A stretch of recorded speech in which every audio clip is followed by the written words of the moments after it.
Welcome, my friends, to the NGE Shadowverse Open. We are in Season 2, and we are in the last week of qualifiers. Just a little bit more to go before we find out who the players moving into the round robin stages are. I'm Rainy. I'll be hosting your experience today, and joining us is Aya Senpai. Nice shirt, man. Thanks, dude. Nice shirt. I like. You've got the red and the blue. You've got alternating colors going on. I do, man. That's yeah. sick. I got all kinds of shirts like these. It's awesome.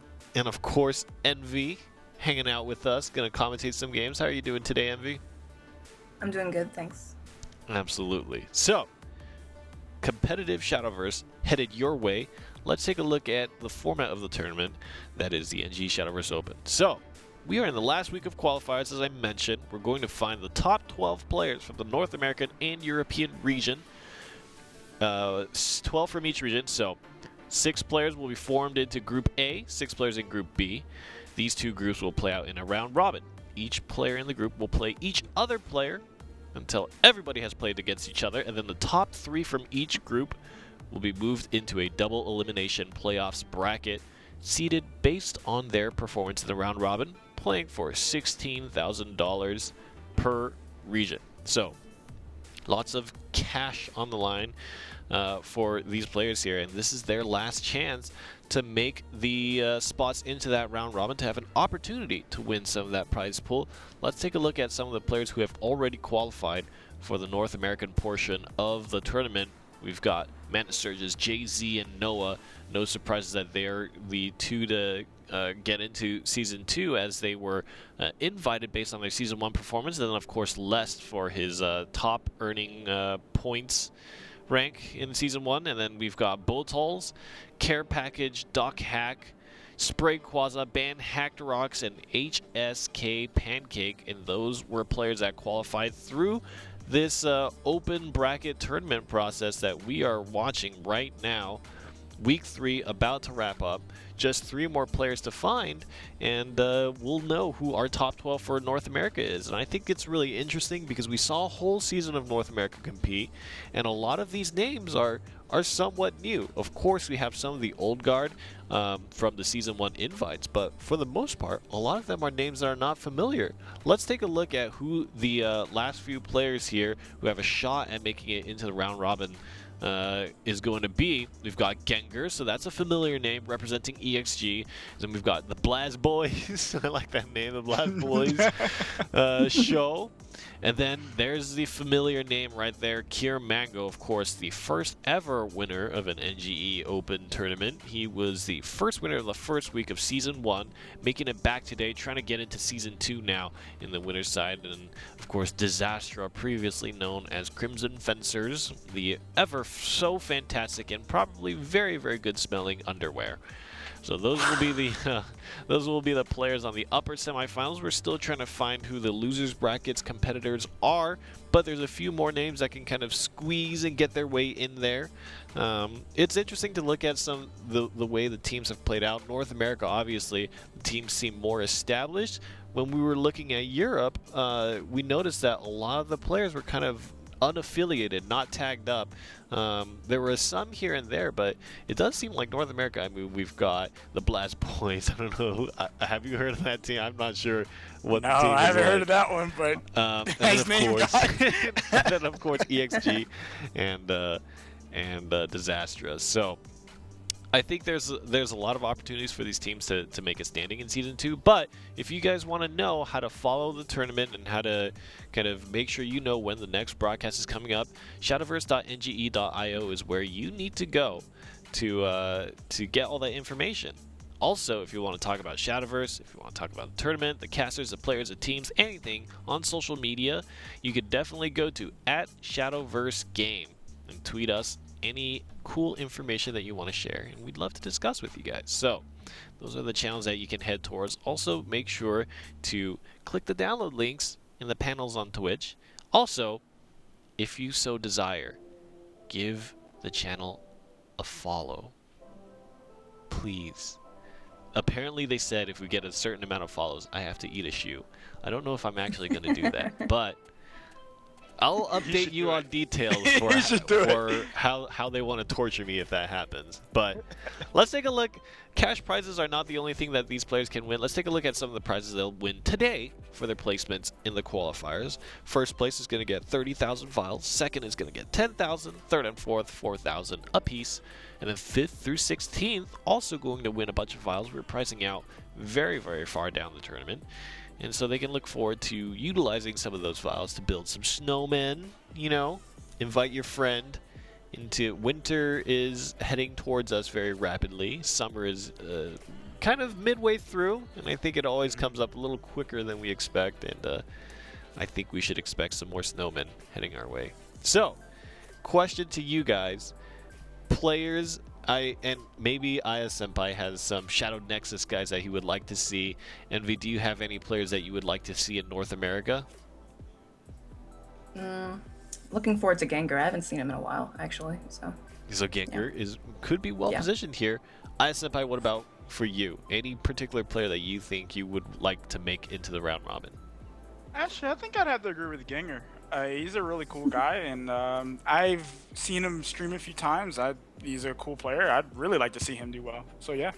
Gengar seems to be the player of choice here, and we'll see. I mean, what's incredible to me, especially with the changes as we're about to hop into this first game, I think it's going to be Gengar versus Show. What's very interesting to see, as we mentioned yesterday, first tournament after the changes happened, and a lot of things were different. There were a lot of new decks that were being featured, and even some old. Ramp Dragon is still around, though not quite as prolific, and then Mid Shadow is very popular, and I think even Neth's Shadow made a comeback. So we've got Blood vs Sword here. Talk to us. Oh my goodness. Okay, so interesting. yeah, he's playing Control Sword over there, versus I guess what we'll call the new aggro Blood. So and Gengar's on the plate. Unfortunately, didn't have a 1-drop though. Yeah, Gengar's hand is not really great for being on the play right now. Against Sword, I haven't seen Control Sword in a very long time. When's the last time you saw Control Sword, Aya? The last time I saw Control Sword actually was a few days ago on ladder, but it didn't go well for me. So let's hope that Show has better luck here. Oh, and pass on misses 3. Right there. It's not good. Yeah, this is an onslaught. That's actually another card coming back too, right there. Demonic Storm. We haven't seen that card in a long time, I think. Yeah, it's been a good while since we've seen that card. Yeah. Floral Fencer. This looks like an old expansion. Are we sure this is the Floral Fencer is gonna hit by Demonic Storm? Like. Hey, you know, if it works, you know, whatever. Okay, so Gengar is certainly in control of this game. Yeah, definitely. This is looking very good for him. That big enough bodyguard. Yeah. Oh gosh. Show has no healing. It's kind of like Control Sword's thing too. Like Control Sword always had the problem of really needing their evolves and kind of having a problem with card draw. And he's got plenty of cards, but he doesn't have enough like wards, like impactful cards. He would have needed a Cyclone Blade this turn to come back into it, and he doesn't really have one, so. Well, he's gonna evolve. Probably, he definitely has to trade because he's dead on board. Yeah. So he definitely has to trade. And unfortunately for him, though, he's still dead. Yeah, nothing actually reached 4 attacks, so he can't get rid of Bodyguard or Angel. So it's just lethal on board.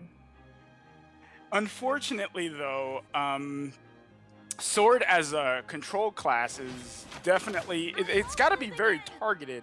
I think it's better if you're playing against, say, like a Haven list. Like Control Sword is actually quite good against that, or at least against a more controlling list of Haven. But in this format right now, I just don't see Control Sword doing well. I'm very surprised it made it this far. I think, wow, Demonic Storm kill in 2017. I think that showing was definitely very good for Blood and bad for Sword. But, you know, Control Sword, if it gets the game going, like if it's able to stall into those roll-ins that we saw, it actually can be pretty okay, pretty annoying to kill, so. Gengar takes the early win. with aggro Blood, and I think it's no surprise. I think Blood is still very, very strong, and obviously a lot of different lists that people are running now, whether that be bats or whether I think some people are still really going for a more traditional package as well. You know, even though there were a few nerfs coming through, there's still a lot of strong cards that gives them options. Will he run Control Sword again? And if he does, do you think it has a better matchup against Rune, for example? And it looks like that's the case. I guess you're looking for a fight. Well, that definitely depends on the rune. Well, then the answer to that question has just become no. Yeah, as we can tell, he's Dimension Shift Rune with Abomination. Abomination! Oh, this is going to be sweet. I love Gengar. He's great. I hope he pulls it off. Dimension Shift Rune usually has a pretty good matchup against every control deck, just because it caps how fast, how long you're able to stall the game, basically, through the Twin Con, Dimension Shift. I would say maybe Nephthys Shadow is the one control deck that probably has like a chance, really. But, you know, if he's too slow, Alberts could just win, so we'll see. Well, one of the unfortunate downsides of this is that Show's going second. That's very bad against this matchup. He would have preferred to have gone first so he could at least start some tempo, but unfortunately, not happening. So this is also like a classic matchup, like a Darkness Evolved matchup, where the Floral Fencer on 4 if you're going second is extremely important, and whether or not the Rune player can clear it is also extremely important. Because that Floral Fencer can get a lot of damage in if they can't clear the whole thing. And there's no Fire Chain probably in Gengar's list, if I had to guess, so... Yeah, I don't think he would put Fire Chain in his list, but we don't know. We don't know, we'll see. But we see in Show's hand, he does have the Novice Trooper, so he can go face with that. So he can at least get some damage in. But, I mean, he's still not in the greatest of positions. Fortunately, though, Gengar's hand is not necessarily very good against Floral Fencer next turn. It's not. It isn't. He's not going to be able to flip this Abomination naturally. You can evolve it, you can force evolve it to let it attack, but if you flip it naturally, it'll actually wipe the board for 3, which would be incredible against Sword, but I don't think he's going to be able to fill his hand enough to do that. Yeah, I don't see that either. Like, he's very far away from, you know, his D-shift. He's nowhere near being able to pull the combo off. And this is an easy play. Yeah. Easy, easy, easy. If Gengar is able to top deck like a Levi here, he can do some good damage to this. But otherwise, he's going to be forced to evolve the 6/6 here. That's pretty good. Okay, never mind. Wow, great draw. His best play may still be to evolve Abomination and kill Floral Fencer. Ash, I agree with that line. I definitely Yeah, leaving 1/1. I think that may still just be the better play. Maybe. I think he's going to seriously consider it. Like, whether or not he wants to go for that. Okay, he's opting not to go the Levy play. This is actually great now, because he can just boost and then... Ooh, okay, he's going for a clear and saving the evolve, I guess. Yeah. Interesting. Not necessarily bad. I mean, that is still a threat. Out coming down, getting ready to do a lot of face damage. He can also enhance that Golem Assault this turn. Definitely can. Yeah, Golem Assault will be enhanced. Well, the thing is, if he enhances that Golem Assault, he's not going to be able to kill the Albert. So, yeah, that's true. Because he'll have to evolve the Abomination to do anything, but Abomination only does 6 damage. Albert's difference is 7. So he won't be able to kill that. So I think his best line would be to take out the Albert using the Levy. Yeah, trade the full Albert for the full Levy. Or Levi. Levi. Yeah. Sword Cash is first. He does still have Levi though. Okay, yeah. I do believe when you enhance Golem Assault, you get more than 1 Golem, but I think you only get... do you get 3 Golems? Actually... You get 3 Golems, but since he wouldn't have a Sigil in play, they wouldn't reduce in cost. So they would all Right, but it would have flipped the Abomination, no? Which would have hit the board for 3. I think he's actually saving that play. But he needs to do something. because he's Yeah, getting well, hit. yeah.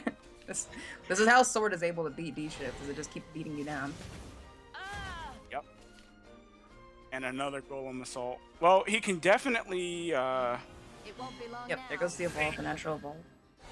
Will exist no more. Well, he can So clear Abomination's board. able to attack now, and he also has Witch Bolt. There we go. That's good. Yep. He's getting really close to combo. I think he just has Yeah. it next turn. Trade here, easy. And Sho doesn't have a way of killing him on this turn, so provided he Doesn't. survives one more turn, Ooh, uh, that's really good. yeah, that was real Putting good. up a ward is a big deal. Compose, sir.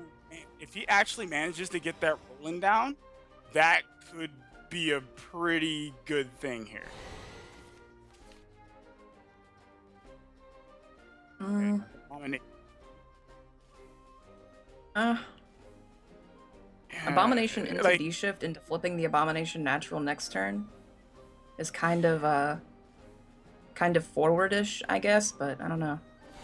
can he really do that though? If for any reason Sho draws something like a Alweda's command or another Albert, you know, Well, you would D-Shift, you wouldn't get in the turn. right? Okay, He does just have lethal though, so. Your Majesty. this is He has definitely 23 damage on lethal. Yeah. An exemplary battle. I wanted him to go for the flashier play, but oh well. Of course you did. Gengar As player, with the fantastic 2-0 victory there with that Runecraft deck. Talk to me a little bit about how did you feel about the way that particular D-Shift deck was set up, and maybe we'll start with Aya Senpai there. Obviously, this was a slightly, it was traditional D-Shift, right? But the flavor cards were a little bit different. Talk to me a little bit about how you feel about it. all right. Well, one of the things that he was doing that is been kind of catching on is he's playing Golem Assault. That does is it gives him additional defensive options in the event that he needs them. D-Shift doesn't have any ways of gaining life or anything like that, so Golem Assault gives it a way to be able to put out wards in the early game in the event that it needs it. But the rest of the list basically played out exactly the way that D-Shift would play out. So there's not really, anything that I could say that was much that would stand out other than the fact that he was playing the Golem Assault. And how did you feel this control deck that we just saw, and obviously Roland kind of didn't get a chance to shine at all? Do you think this has a place, Envy? Do you think this deck could be successful? Do you think it was more of a brick situation or just poor drawing that pushed Sho out of the winner's side? I don't actually think that was a full control sword. We only saw Roland. Outside of Roland, that just looked like a mid-range sword. I don't really like playing too many commanders because Mage Leader's biggest strength, I think, honestly, is to pull either Albert or Luminous Mage, and Roland is just kind of like a slow pull that just clogs up your Mage Leader. So probably not. I don't know. I think Sword needs to go back on the aggro mid-range plan, and I don't think that was actually a full control sword because we didn't see a lot of the other Telltale cards. I think it was just like a mid-range. It certainly seemed that way, right? It basically included every element of just kind of that storm thing. They didn't really have. Actually, they probably had Geno. Honestly, I feel like a lot of the Swordcraft decks just throw those cards in there just because they're just so good for their play point. But the other thing that I kind of wanted to bring up here is we talk about cursed decks, and I feel like Roland is one of those cards. It's not a deck. I have yet to see Roland win a tournament. Is Roland something? If there was a situation, what is your best Roland deck that you can come up with, Aya? See, you put me on the spot, man, because the thing is... And maybe you two can collaborate, but I need an excuse to play Roland on ladder. What do I do? The best excuse I can give you to play Roland on ladder is don't play Roland on ladder. Okay, is like don't do it. Like just don't. But if you must, then you can play Roland in kind of a mid-range shell with Roland being your top end if you're worried about losing the D-Shift or whatnot. Unfortunately, though, D-Shift tends to go off around the same turn that Roland comes out, and then it now comes down to play order. Which turn, did you go first or second? If you went second, you're probably not going to, you're probably not going to be able to land the Roland. And which is unfortunate, but factual nonetheless. So I mean, you could also play Roland against Roach. Like that's if you're really afraid of Roach and you think that you can live up to that point, you could play Roland against that. But otherwise, Ugh. Yeah, just rub it in that no one plays that card anymore. Yeah. yeah. Why don't we, as we're kind of getting this next game set up, for people who don't know, in newer players, let's talk a little bit about Roland. What exactly does Roland do? What does the amulet that comes with it do? Envy, if you could give us a rundown of the card. So Roland, the Incorruptible, is a 7-mana 4/5. She evolves for full stats, I do believe. Yeah. No, or +1/+1. And she puts an amulet on the board that says your minions and you can't take more than 4 damage at a time. So Bahamut 13 attacks you in the face, hits you for 4. Very similar to the new card Noise that makes things 3 for 1 turn. Card. Yeah, it's a really similar effect. So it's a good comparison, I think. But yeah. Interesting. Well, Just there you guys have it. That card's pronounced Nisha, by the way. Yeah. It is. Just saying. Yeah. Is it though? Is it? It is. Is it though? It is. It's pronounced Nisha. I think we need to start a movement to change the pronunciation of that card. Because I much prefer the alternate pronunciation. So, hopping into this next game, it's going to be Disastrous Underwear versus EXE Kier Mango. The 3 decks that they are fielding on Underwear's side is going to be Dragon Shadow Blood, which I think is very common, and on Kier Mango's side is going to be Blood Shadow Rune, which maybe is just the alternate. A lot of people are letting Blood through. Let's talk about the mirror match. How does this play out, really? Well, this is a prime example of really wanting to go first. You want to get your curve like Kier Mango apparently has. And he's going first. Oh, man. This is going to be a hard game for CK Underwear, man. Yeah, I think Blood's always been a faction that wanted to go first. Like, even old Control Blood wanted to get Dire Bond on 3. I think Blood's just a faction that wants to go first. But yeah, this is very, very, like, reminiscent of older decks with the Ambling Wraiths, and Urias is back in, Diabolic Drain's back in these lists. I actually like this a lot. This looks cool. Well, he's playing more, or CK Underwear is playing Vengeance Blood versus, and if he manages to stabilize, he actually could have a chance. It's just going to be really hard, though. Like, traditional aggro blood tends to just kind of blow out Vengeance Blood. Yep, aggro blood, for those who don't know, used to have a, if it went first and played the game it wanted to, it would kill you on 6 mana, usually with Demonic Storm, or a Swarm of Bats, or like Implancers. So that's the plan Mango's looking for here. Alright, so he decides to attack the ward. Since his followers wouldn't die from attacking the ward, he's essentially made it weaker so they can't like get any kind of profitable trades in any way. So I like this. Yeah, Vanya Vite, a great combo there. Every time a bat enters the battlefield, Vanya does 1 damage to the enemy, and then Vite on Clash makes a bat enter the battlefield. It's a combo we haven't seen in a while again. Yeah, it's like we fell back into the previous meta.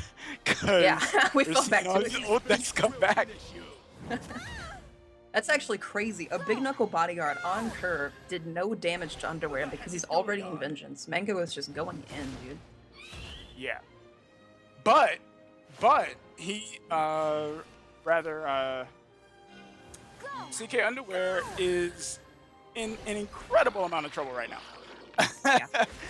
Yeah. Big trouble. Also, you notice Underwear killed the bat there. That's actually, again, because of that Vanya synergy. There's other synergies in the deck for bats. Even though the Ambling Wraith had more stats, that's something else we haven't seen in forever, is killing the bats first, because they're actually more important. Yeah, there's a card called Vampiric Fortress that works alongside of the bats. So whenever there's a bat in play, you at the end of that turn, you make another bat. And that's a huge boon to that, because it helps do additional damage, just generate the board and whatnot.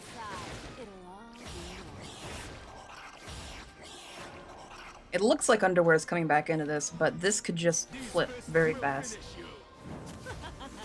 Yeah, he's gonna need more Diabolic Drains. Yeah, Like, he needs much a lot. more healing. The Saboir will help quite a lot, but That one didn't count. he was actually in range of a top deck evolved Lancer. Well, so Brewer coming in to take out the That one didn't count. that he doesn't even have to burn his Evo point. And now Kier Mango is gonna have to, draw something that's gonna get him, back in control of this game. Dream for Well, eternity. Carabos puts him into it, I think. Yeah, it's now He's now drawing 2 cards a turn. Yeah, that adds a clock. So now, Yeah. he has to deal with this, Karabos, and he has to win within a certain amount of turns, or he will just flat out lose. Because at the end of every turn, Karabos will do 1 damage to the opponent, and you get to draw an additional card. The downside to that is that you can't gain 3 points for the remainder of the game. That effect will actually persist if Carabos dies as well. So Yep. And this Which that was a she great will. draw. Yeah. Your time won't return Ooh. to you. Underwear going out of his way to preserve the Bane on Savoir here, and even evolving for face because he realizes that clock he's been put on. Yep. But the thing is, he's actually in a much better position than he was in. Those Diabolic Drains pulled him back into this game. Yeah, definitely. There's Night Horde, another bat scaling card. 4 mana, do damage to an enemy minion equal to the number of bats you have. It also puts 2 on when it first comes in, so you can do a lot more if you have more bats. And he drew another Night Horde. Another one, yeah. And he draws another Diabolic Drain. Wow. Oh, fate's with him, man. Ooh. That Air Jammer is incredible. Pulling Spiderweb Imp there, it's going to protect him against any top deck Imp Lancers. Yeah, definitely. This is not looking good for Kier Mango. Oh, man. Or bats, if he had the Vania. He was never keeping that Vania, but if he still had it. Mm-hmm. This Yeah, is I don't think he really... It's actually just over almost, I think, right? Yeah, I mean, the best he can really do right now is he can play the Angel's Word, shoot the Belphegor, but the Night Horde Right. doesn't kill anything. Right. He's in trouble. Well, he goes to 13 killing that, and then he gets swung back on and basically dies to Razor Claw? Just about. Yeah. Yeah. Because right This now... is looking he's really sit- bad for Mango. It is. Right now, CK Underwear is sitting on, say 4, 8, 11, 12, 13. If he plays that Angel of the Word and shoots that, then he still takes 1 damage. So, and he's got the Razor Claw in hand. He also has, if in the event that the Razor Claw ends up for some reason not being enough, which it will be, but he also has the Emeralda, which gains Storm because he's currently in Vengeance. Right. Yeah, I think Mango has realized how much trouble he is in. Yeah. Like right now, it's like, does he have it? And the answer is yes, he does. It's weird because he could even, like, in some weird universe, play the Summon Bloodkin, then Night Horde something, which would do 4 damage to, like, the Air Jammer or something. But that's even still just worse than killing the 4-1, and you take a lot of damage off that Urius. So, like, every option you had there was just... He was just stuck in a bad place no matter what. Yep. I'm Yeah. lost. You're tough. There it is. Kier Mango losing to Underwear on the first game here. He had the Aggro Blood, right? A very aggressive list utilizing bats that have really made a return in popularity, I think. Mm-hmm. I feel like the key card there was, I think, that Spiderweb Imp into kind of the situation. And almost I feel like the fact that the hard part is if before turn 4 you reduce Bloodcraft's health down to 10, you essentially are doing their job for them, right? Because in their game plan, they were expecting to be at 10 by that time, right? And so I feel like, in actuality, all Kier Mango did with that early pressure was get his opponent down to 9 health, which is like 1 more point of damage than you would normally have, and his board state was absolutely cleared out. How do you feel like his Aggro Blood will run up against this Ramp Dragon deck here? Well, Ramp Dragon, actually, if you get a decent enough start, can, do really well because you have tons of healing in the deck, and you have like when you get to higher play points, the more healing you can institute. So I think that this is a real. He has a chance if Kier Mango is kind of kept at bay in an early game. Yeah, I do believe that on the play, he has a pretty good chance. Not drawing like this, though. He needs to not be drawing Sockwheel and Olivia and stuff, because on the draw, Mango's deck is much less explosive than it would have been. Well, the Ayala coming down, and what that will do is when the Ayala dies, it will grant him an empty play point, which will, of course, ramp him faster to 10 play points. But unfortunately, though, he's not looking too hot right now. He has a lot of damage sitting on board. Right. Mango will actually just ignore that and make sure that he only plays things that it can't kill itself on. So it'll attack a bat and just not ramp. So. Yeah. Right. So Mango playing around that exactly how it wants to. Yeah. I mean, unfortunately for, CK, he didn't get anything like he didn't get a Rahab, which would have been very good here. He didn't get, really anything like any Blazing Breaths to help clear out some of his threat. And he's very far away from Breath of the Salamander. Yeah, he's a few turns off. He needs a Sybil pretty bad this turn, I think. Actually, I'm not even sure Sybil's gonna help him. Well, it could evolve and clear a bat, which would be incredible. But that's not what's gonna happen because he didn't draw a Sybil. Feels bad, man. I think is he forced to breath this turn? Yeah, he has to breath this turn. He has to breath the 3/3 he has to and breath trade the 3/3 Ayalas. Mm-hmm. And he's not doing that at all. Okay, so I mean he can evolve the 2. Okay, I was gonna say he could have evolved the 2/1 Ayala, thrown it into 3/3 so it died. Because you want these Ayalas to die. He could have killed them. Well, still realistically would have killed only one. Well, I mean, he's not. This is painful, man. He's not dead, but he's also not dead. Yeah, exactly. He's not dead, but it's kind of hard not to pronounce him dead. Because this is a breath turn. You have to breath this turn, no matter what you think you need to do to wipe the board. Trading in Ayala first would actually be good here because you don't need her, and ramping to 10 would be great. Yeah, his only choice is the breath here. There is no other. Wow. He's going for Sockwheel Lucifer? Yeah, to heal for 4. And leaving up... Do you think... Yeah. He's leaving up bats. Do you think this is a little greedy? Definitely, yes. With an evolved play point left, those bats are going to wreak way more havoc than... Yeah. He's going to heal for 4, and he just left 4 on the board. So, like, the same situation that he would have died to is still alive. Yeah. It is just a little bit greedy. It leaves a 6/5. Never punish. Oh, man. Well... Never. Okay, this one's Yeah. Jeez. So developing a Karabos is probably, probably the better play here. Definitely. If he had drawn a 3 damage there, so Razor Claw right there. Wow. Imp Lancer, Demonic Storm, all those cards would have killed Underwear. Yep. Is that a Wrath Drake? That's a Wrath Drake. That is a Wrath Drake. Unfortunately, this doesn't take him out of lethal.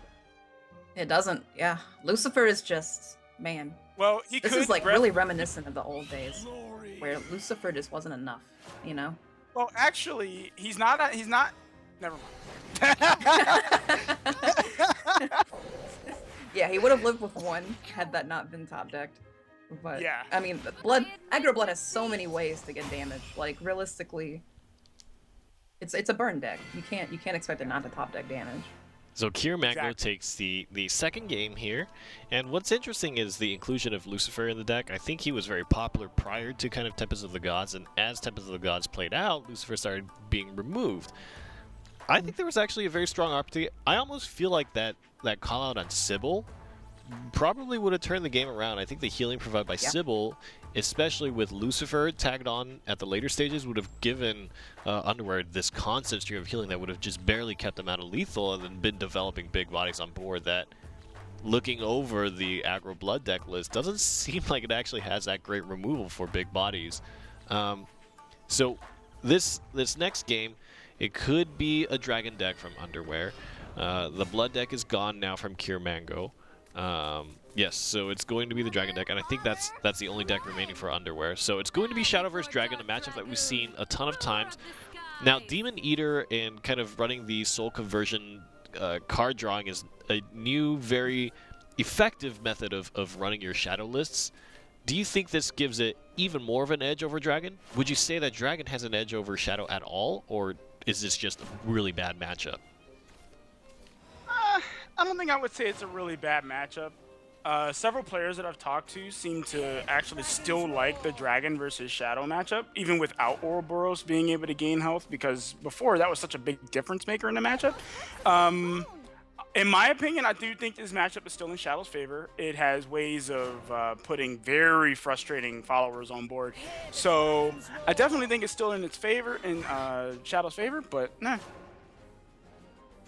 Yeah, I think I actually Catacombs. I think I actually agree with Shadow being more favored now. Last week, obviously before nerfs, we saw the opposite of that. Ouroboros just continuously bullying Shadow out of the game, but I think that's going to have like an opposite sort of turn. I do think Ouroboros is a pretty big deal in this matchup, and I can't heal anymore, so no one's really playing it. Not to mention this, CK Underwear, a really decent hand here. Like, he's got Wrath Drake, he's got, Fervor, he's got the Saha Quill into Israfil, clear board, he's got Zeus to push damage. Nice hand. Yeah. That's a pretty aggressive evolve there. Interesting. Yeah, that is a very aggressive evolve. But the thing is that I don't necessarily disagree with the evolve. Again, it's definitely going to force him to evo here. And Yeah, for sure. yeah, and I think he has to play the average role before like all these other cards come online. Like next turn, the board's getting wiped with Saha Quail Israfil, or Conflag. True. Yeah, Mango's kind of stuck in a spot right now. He doesn't have another Catacombs to make himself wipe-proof, and he actually can't even Soul Squash the Sybil. So if he has to guess that Underwear is clear, it's not Conflagrate, then Sybil's a problem. Okay, so it looks like he is going with the Soul Squasher route, so he doesn't have to burn another evolution point. Yeah, it looks like he's gonna. He's gonna. Well, okay, he's gonna go for the zombie party, saving the shadows. Yeah, okay. Still that aggressive evolve though. Yeah. I think what we're gonna see here is we're gonna see CK Underwear start to slowly take control of this game. And maybe not slowly, I think quickly take control of this game, because the options he has in hand is perfect for dealing with Shadow's boards. Right. Next turn he actually has an enhanced Wrath Drake, which would be incredible this turn. But I actually agree with not conflagrating here. I don't think you're forced to just yet, especially when you're holding this. So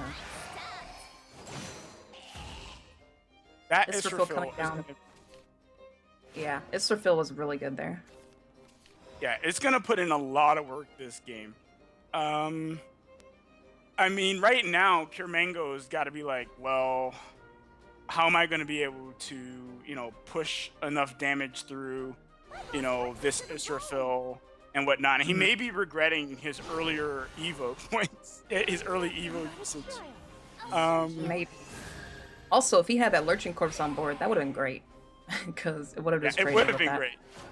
Yeah, he does have Underwear down to 7. Underwear can heal at least 3. Is that a Queen of Dreads? That's a Queen of Dread Sea. It is a Queen of the Dread Sea. Wow. Queen, yeah, So- that's interesting. He's going for. He is running Polyphonic Roar. We did see that in his mulligan, so it does make sense. Polyphonic Nice. Roar and Zeus in the same turn? Sounds good. Definitely. Oh, Oh, oh no. uh-oh. So That's exactly what Mango he- needed to couple with this Phantom Howl Yeah, to finish this game. but there's a problem, and that problem's name is Israfil. Mm-hmm. Like, Mr. Phil Evolve will Israfil wipe, kill him. yeah, to 11. Mhm. If he had an Evolve left, Right. If he still had an although Evo all point. those Evolves went face, so it's not like they were quote unquote wasted, because they did go face, which is where they would just be going now. Exactly. So I think that the only choice here is to play the Israfil. Yeah. Yeah. Very quickly slap Now- that down. Yeah. Now he can't kill with the Phantom Howl now. Phantom Howl will do, it'll do 5 plus 2, so it'll be 2 all. Does have Squasher though. Squasher's pretty good here. Oh, it's really good. Killing Israfil for 2 seems good. Seems good, man. However, Zeus is gonna lock this out pretty hard. Zeus is Yeah, he's gonna Zeus is a have big to wall. run.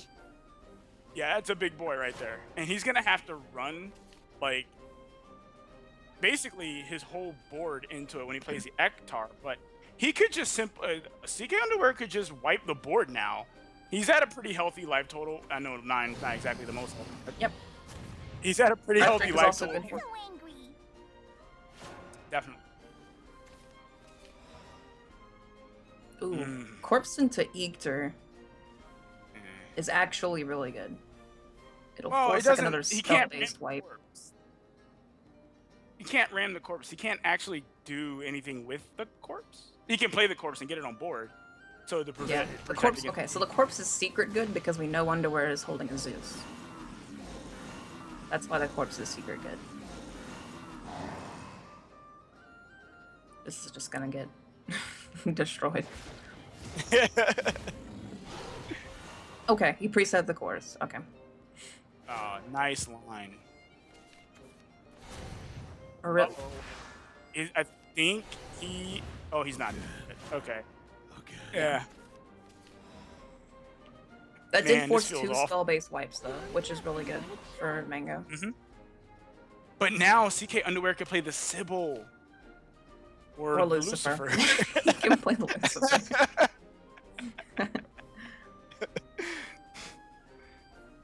Sybil 'Cause I Dripping on think- Fervor is probably okay. Interesting. I like this. Yeah, Sybil Zeus. Yeah, this is pretty good.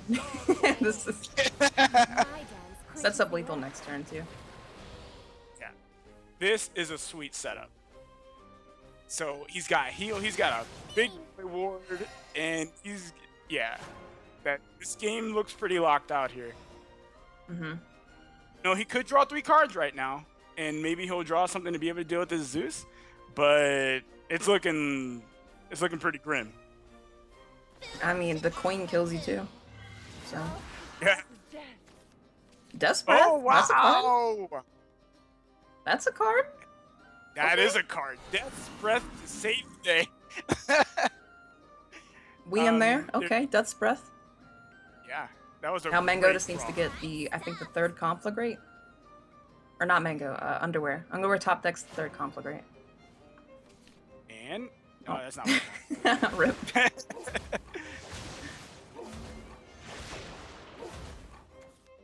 That's a sweet attack animation.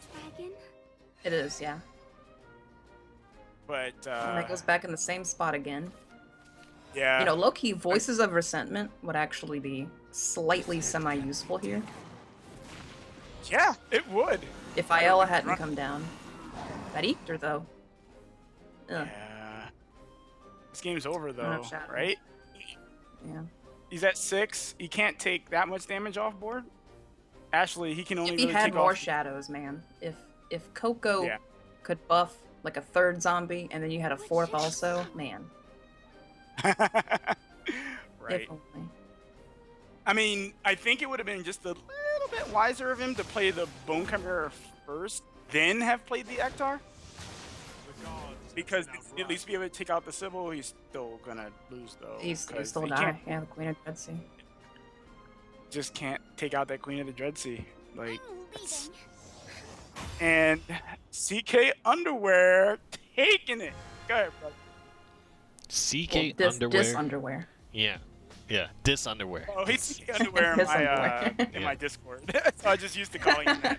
Dis underwear. Dis- 2-1 will win over Kier Mango. It seems like the general kind of pattern here for Kier Mango is he's playing very aggressive playstyles and pretty aggressive decks, but in both games that he lost, he just fell a tiny bit short from Dis Underwear, who brought a lot of self-healing in both of his decks. I feel like both his Blood and his Dragon deck were really focused around kind of healing up health point totals.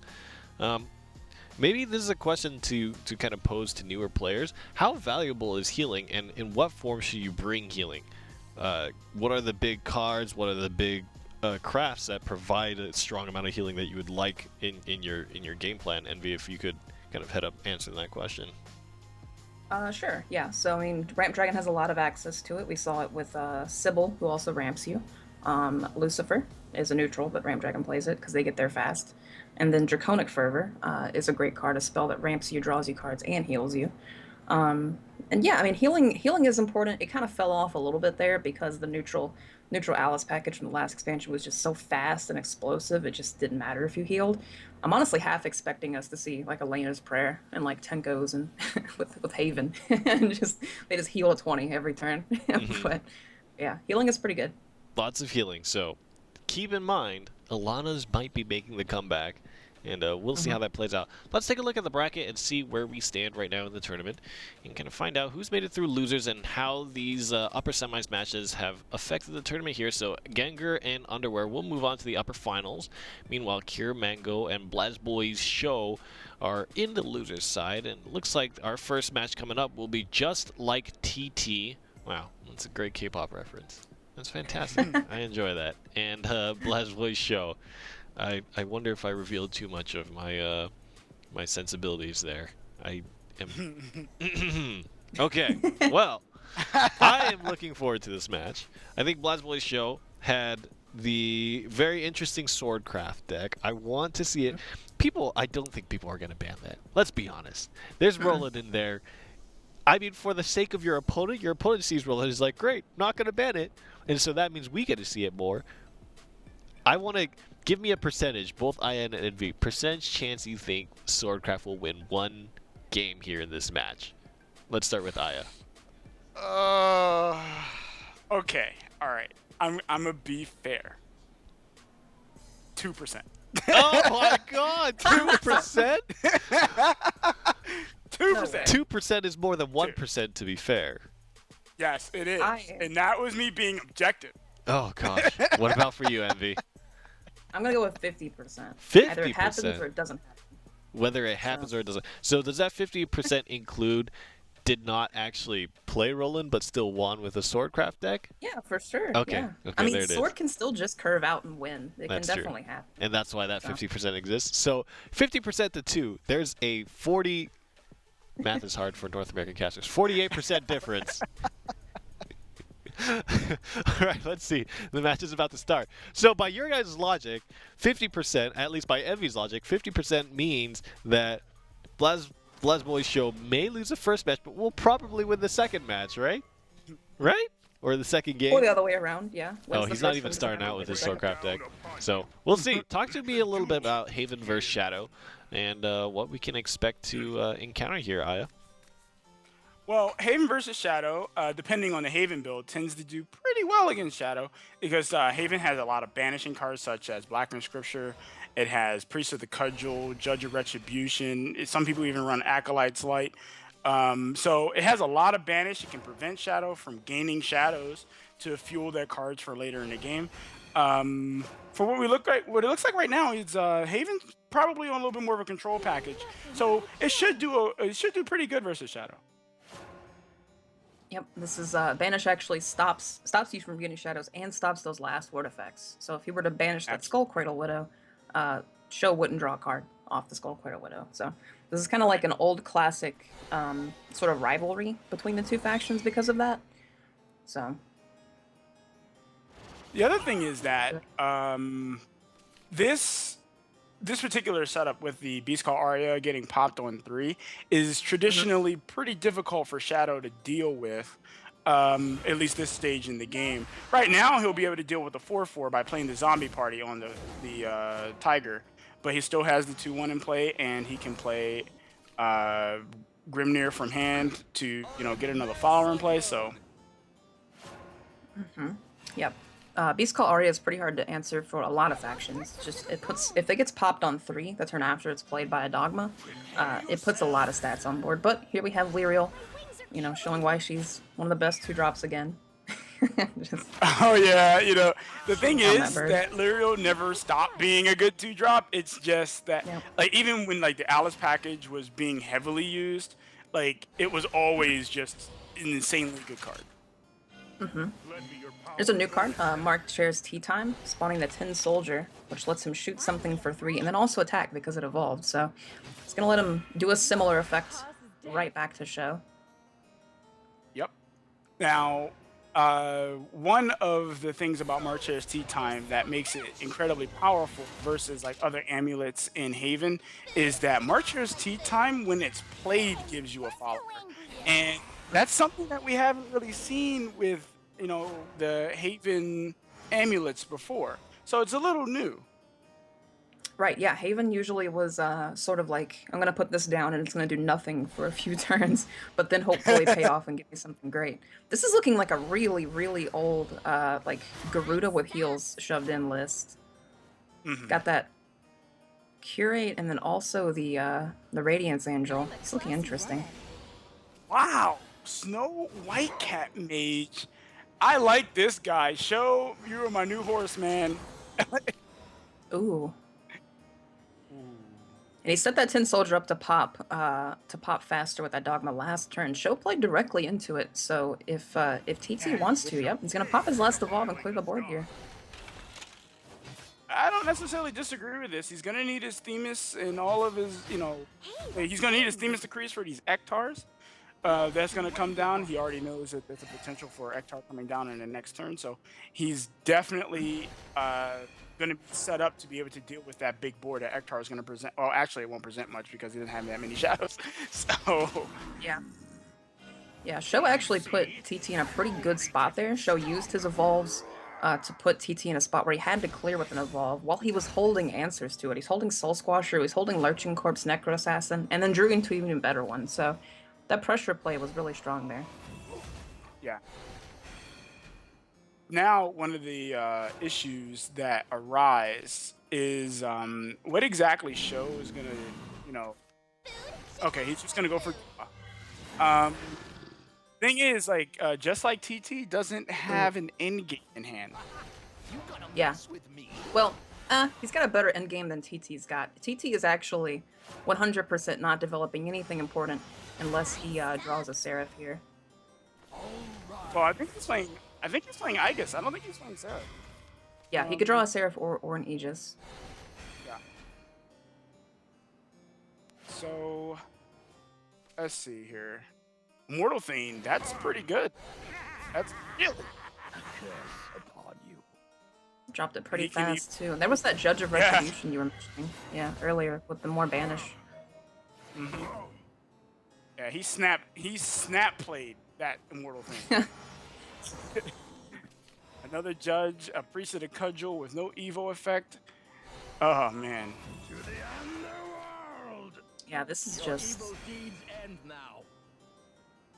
It looks like TT is... It seems like TT is answering what Show is doing, but Show is the more proactive player in this game. He's actually playing cards, and he's gotten 2 Themises out of TT, which is very important. Yeah, TT was, probably trying to hope to hold those for, much bigger boards, but unfortunately, he's in a really bad position right now, TT. He can use the Grimnir to wipe away at least part of those follows, but, oh, man. Wow. Well, we found out we're almost Oh, banished. We've drawn 4 banished cards in a row. yeah. But the problem is that Sho has drawn he has all the shadows he needs. Hmm. All of them. This head can't be taken. He definitely does. He can go in for 6, even evolve that White King if he wants to. Oh, I don't think Going he for needs to evolve it. But And he could. definitely. That's a 8. Alright, Sho This doesn't agree feels with that. really guys. bad. Yeah, well, I mean, Sho, he knows it's time to extend. He was holding the win condition, or at least the more proactive play the whole time. He had the Ether for a very long time. And he got 2 Themises out of TT, with great pressure plays, and now he's just going in. And TT's got a full hand, but it's just, not a lot of it's very useful. Yeah, it's full-handed duds. It's not very proactive without any evolves left. Ooh, Nice here we hit, go. though. Always. Nice hit.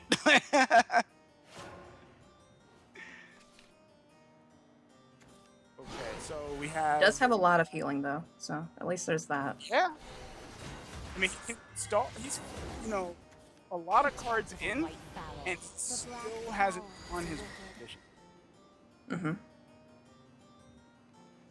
I mean, realistically, those curates are 5/5s, and they're going to put you up 10 total if you cast them both. So you can go curate Black and Scripture this turn. And still no win con, but it's okay. Yeah, I think the curate Black and Scripture play is a very solid line, and he's not doing that at all. As for Judge, he's digging. He knows he needs cards. Another Scripture. Wow. At least he can full clear. He can full clear and play the Aria this turn. Yeah, but Sho's still sitting on a play point. He still has an Ektar. I'm saying not play point. Evo point. He still has an Ektar. That play was he's also using all very of his shadows. dangerous against Phantom Howl.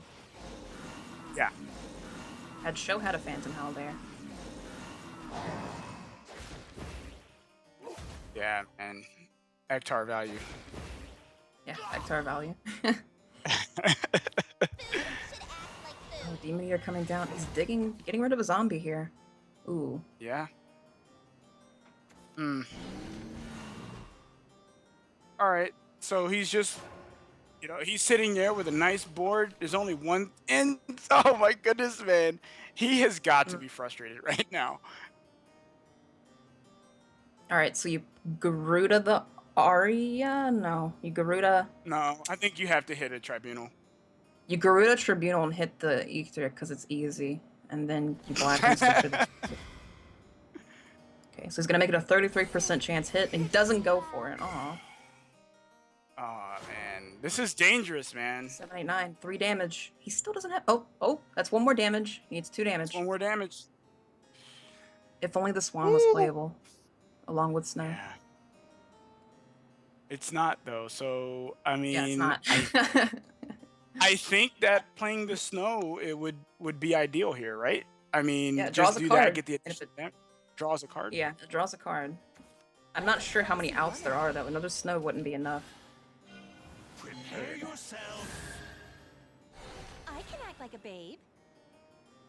If these Tribunals pop and hit the 5-1 and 5-6, this is looking really good for TT, actually, because he can follow that up with another Curate. Oh, and he better start praying to whatever RNGesus he prays Yeah, to this is- because This is Mom's spaghetti right here. Yeah. She's actually gonna Right. flood the board more to make it harder. All right, here we go. No. Oh, a But he Themis! drew the 3. He drew a Themis. This is an easy Themis, right? Like, you don't do anything else. You just play Themis Agree. I mean, you could play Curate. Technically. Not. You got And be at 1 on board.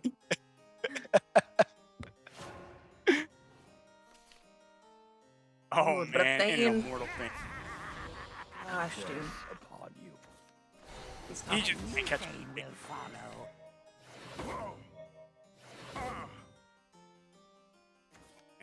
He's out of this. No more Thenuses.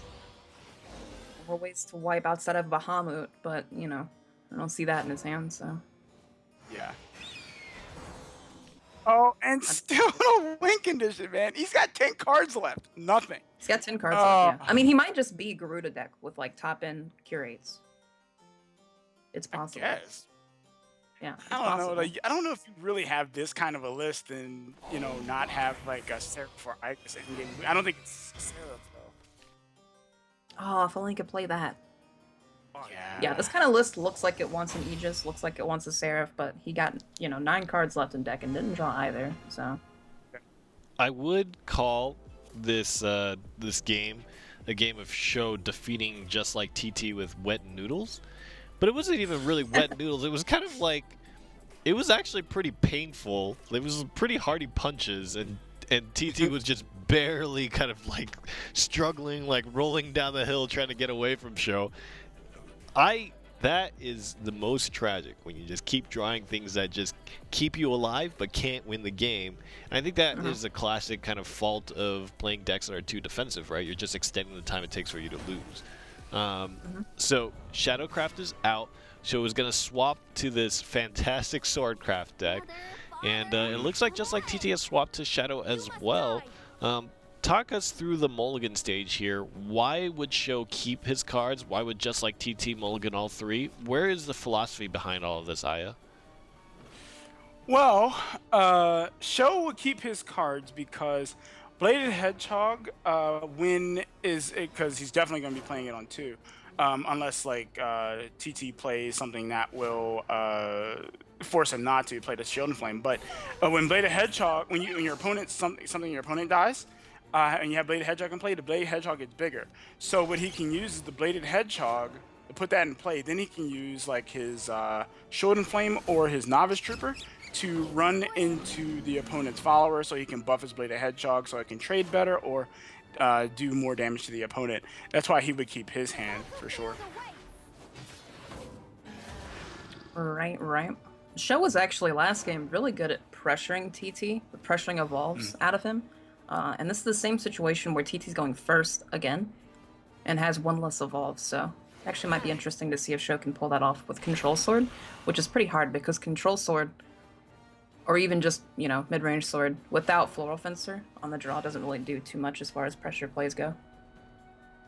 Well, I hate to say this, but like Show's hand is pretty good against TT. Like he's got the Council of Card Knights. Why do you hate to say that? You want Sword to win? Well, it's because I gave Sword a 2% chance of winning and actually has a pretty high chance of winning right now.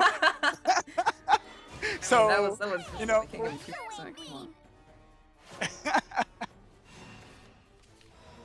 There was that Mave Leader though, drawing. It had Luminous Mage and Albert as an option, and it drew Roland instead, which is a 7-mana card. And on the play, or on the draw, sorry, it's not gonna come down for 3 more turns. So even now with the game, I just really put in a lot of work. This is where Show's gonna feel. Floral Fencer. It's where you start to feel the fact that you're playing Sword. Your opponent starts to flood the board a little bit, and you're like, where are my options to this? Like, where you have to run Cyclone Blade if you want to answer this. Well, one of the more unfortunate things about a lot of the time, you don't really have a board. So, like, Cyclone Blade becomes a lot harder to play in the turns that you need to play it, like, earlier in the game. Right, it does become much worse on the draw.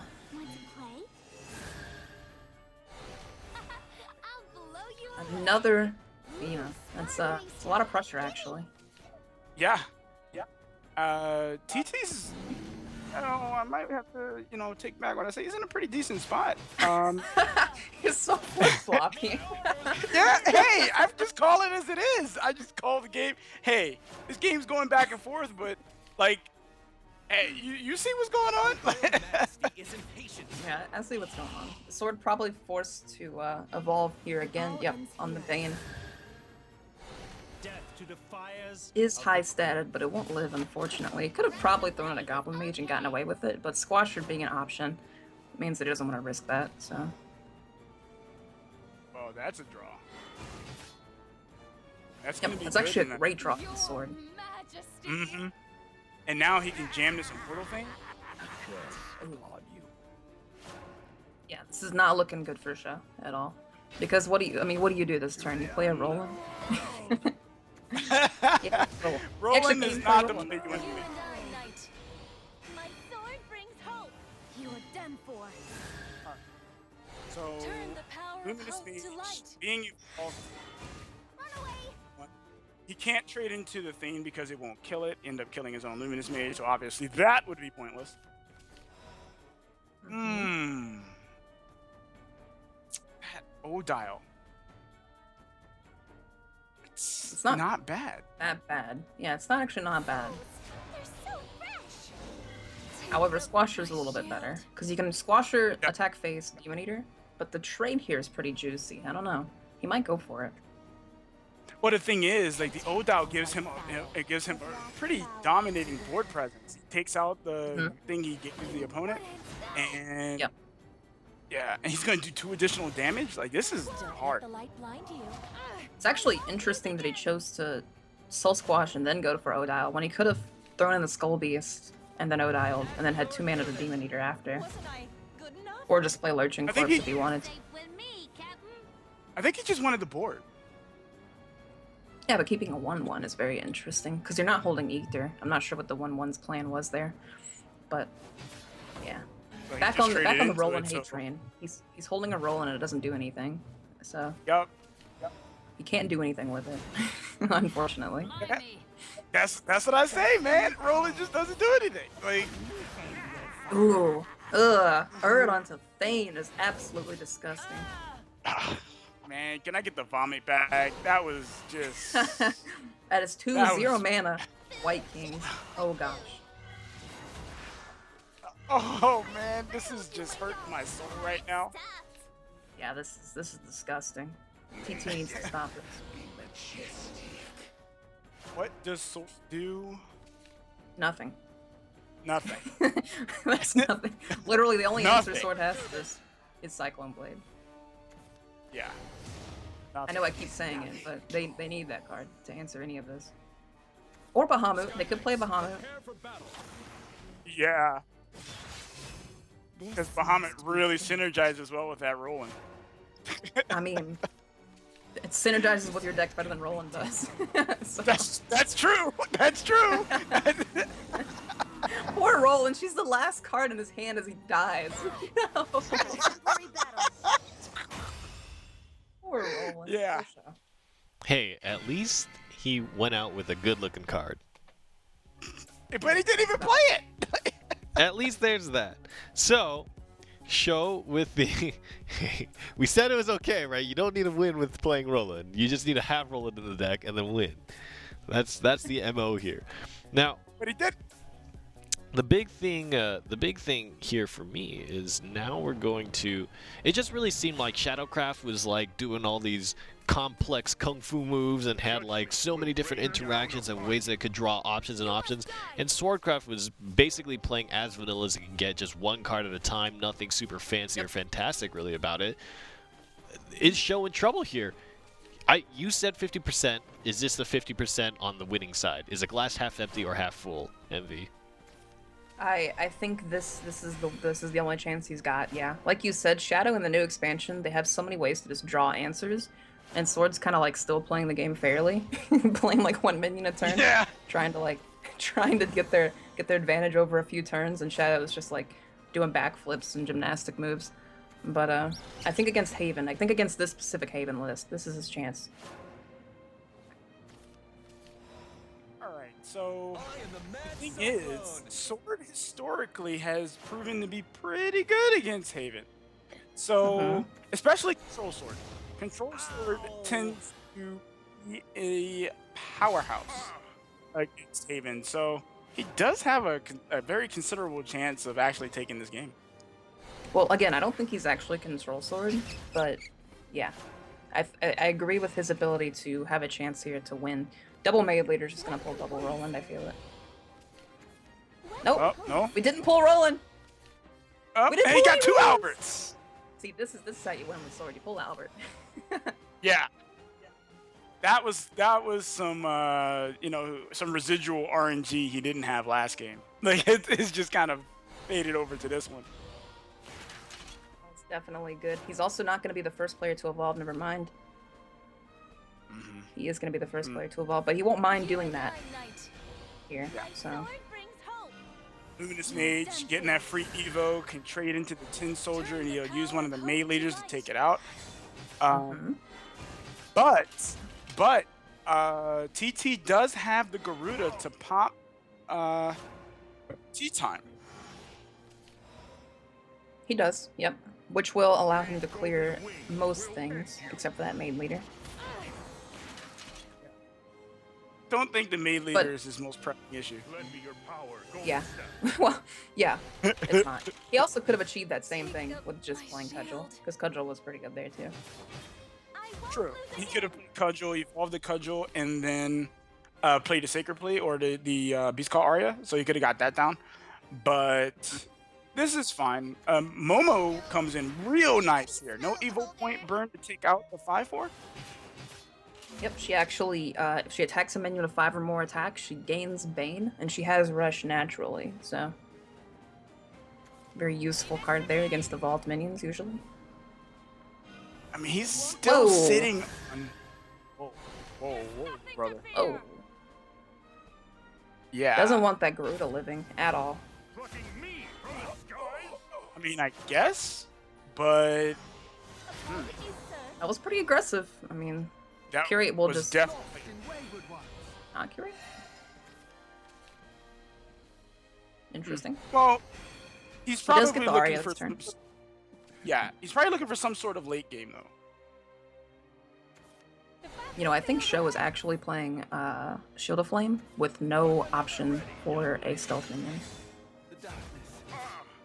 That's not a is problem. I mean, it does 3 damage to a target. Yeah, Like, 2 that's mana 3, pretty good. 2 mana 3 damage. We actually saw Sho play around Banish right there too. He played the Novice Trooper first, instead of just playing the Enhanced Geno, because Enhanced Geno, when it dies, will put 2 1/1s on the board, but against Haven, that will never ever happen. We're So. together forever. Just don't even Especially try. not with Judge. Yeah, they're both sitting on. Oh, is that a Hero of Antiquity? That is a so hero. That was the good, best this top matchup. deck ever. Yeah. That was so good because now he saves the evolves. He has 2 Alberts and 2 Evolve Orbs. Yep. You thinking what I'm thinking? Yeah. I hope he doesn't. Yeah. I hope he doesn't actually. Your evil deeds end now. Wait, what is That he was doing? interesting. He's flooding the board against what I guess is going to be. This is very close to him just dying. That Yeah, was I don't get that. He actually, I think, just drew the game. that was really interesting because now he's going to get hit pretty hard. He's going to 1. Like, Whoa! Oh, he's trading? Defensive Albert. What? well, technically he's. Well. I guess he was scared of the Garuda onto Tea Time. Because if he left that up, man. Garuda on Tea Time would have been really bad. And back upstairs. I don't agree with this line. He's holding on to this evil point, and I think what he should have done was play Curate, gain a health, evolve it, take out the Albert, use the other 2 to trade. Oh my goodness. That was played so fast. He just Yeah. whipped it out there. Right.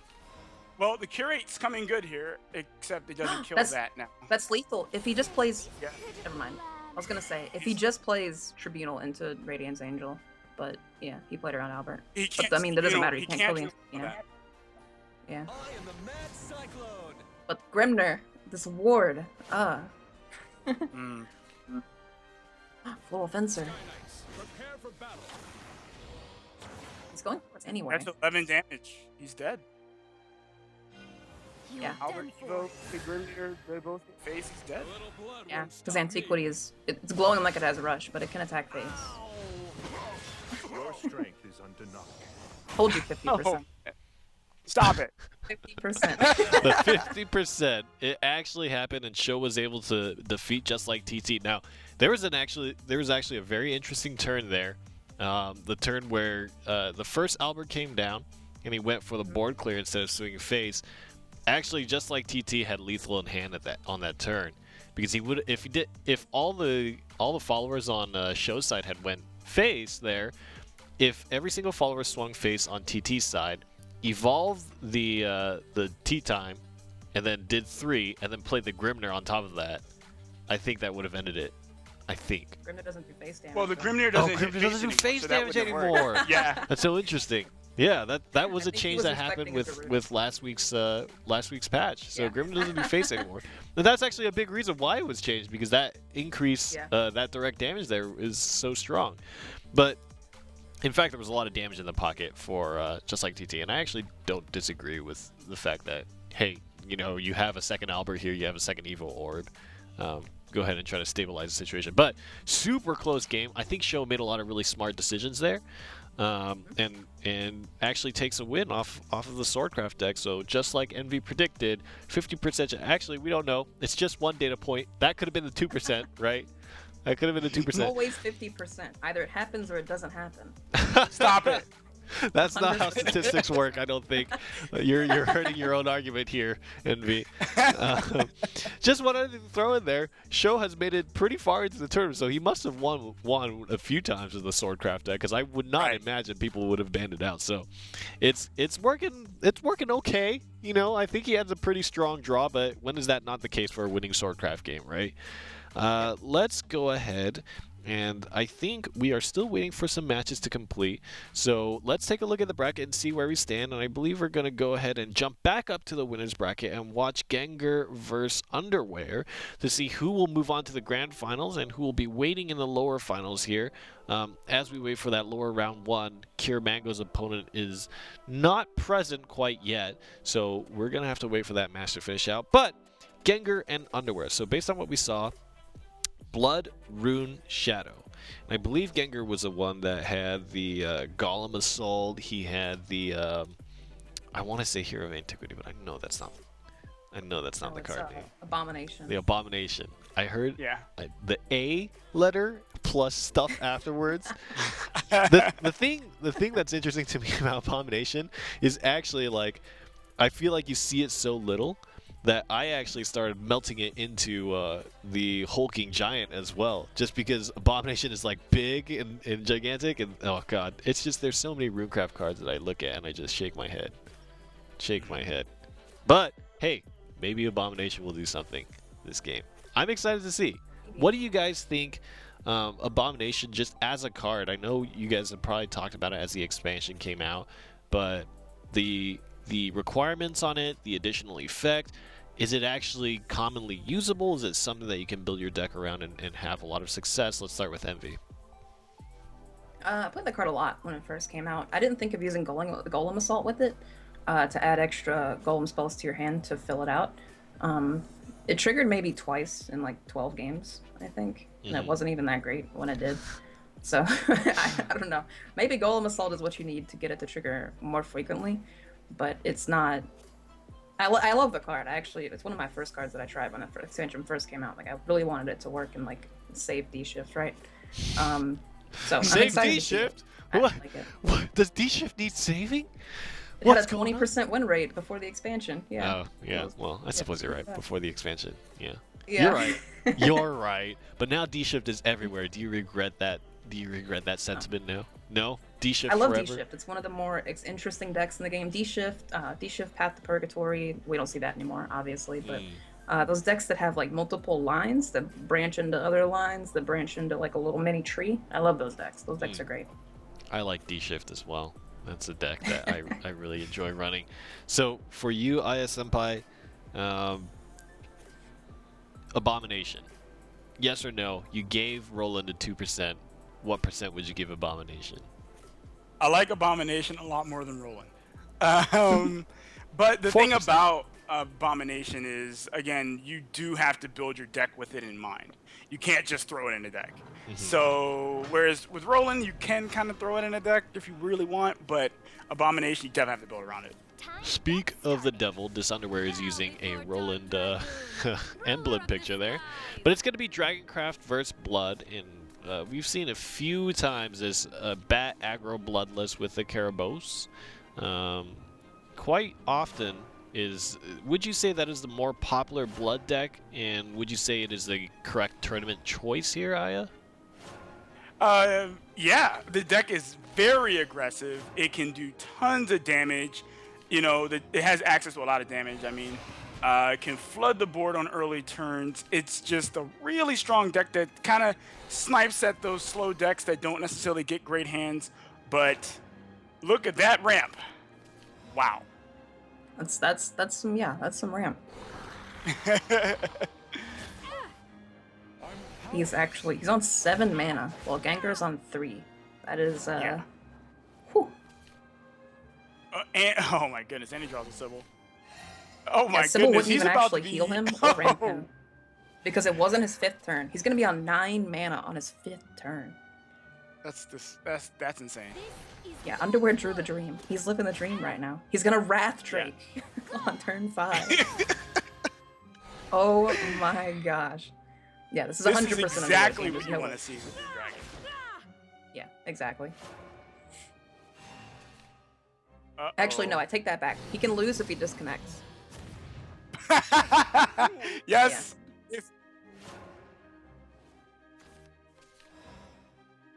Ooh, that was Alright, a so- devastating Wrath Drake. Yeah, that was a crazy Wrath Drake. So now he's sitting there like, well, what do I do about this? Like, he started out the Yeah. gate with all the ramp. Yeah, Gengar's in a very tough spot right now. In fact, actually, I'm pretty sure Gengar's running through his head right now. He probably thinks there's about a 2% chance he wins this game. There's that 2% again. Yeah, I mean, it's literally 2%. Because Underwear, he can start playing he can slap down Lucifer next turn. Like, there's not too much Gengar can do. His amazing Big Knuckle Bodyguard doesn't even do anything. No, it doesn't. And not only does that not actually do anything, but he has the Bahamut next turn. Turn 6 Bahamut coming down because he's got this 10 play points. I mean, it's looking pretty just cleaned up here. Yeah, I mean, Bahamut or Zeus just basically in the game. Oh, there it is. That one didn't count. And I mean, And what he does Gengar even do? The top left concede is a pretty good option.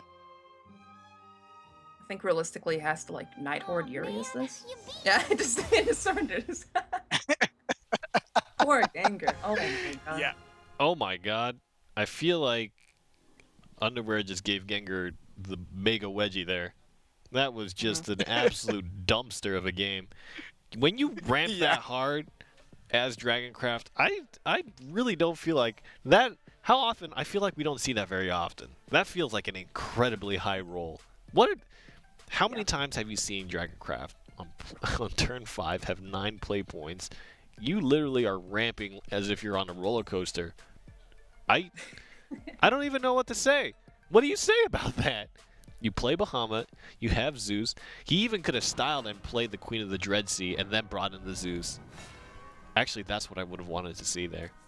That would have been nice. Yeah. I wanted the extended play there. But Gengar gets a second swing at it. Gonna try again with his Bloodcraft deck. Let's see if Underwear curves him out one more time here. Gosh, puts Gengar in a really tough spot.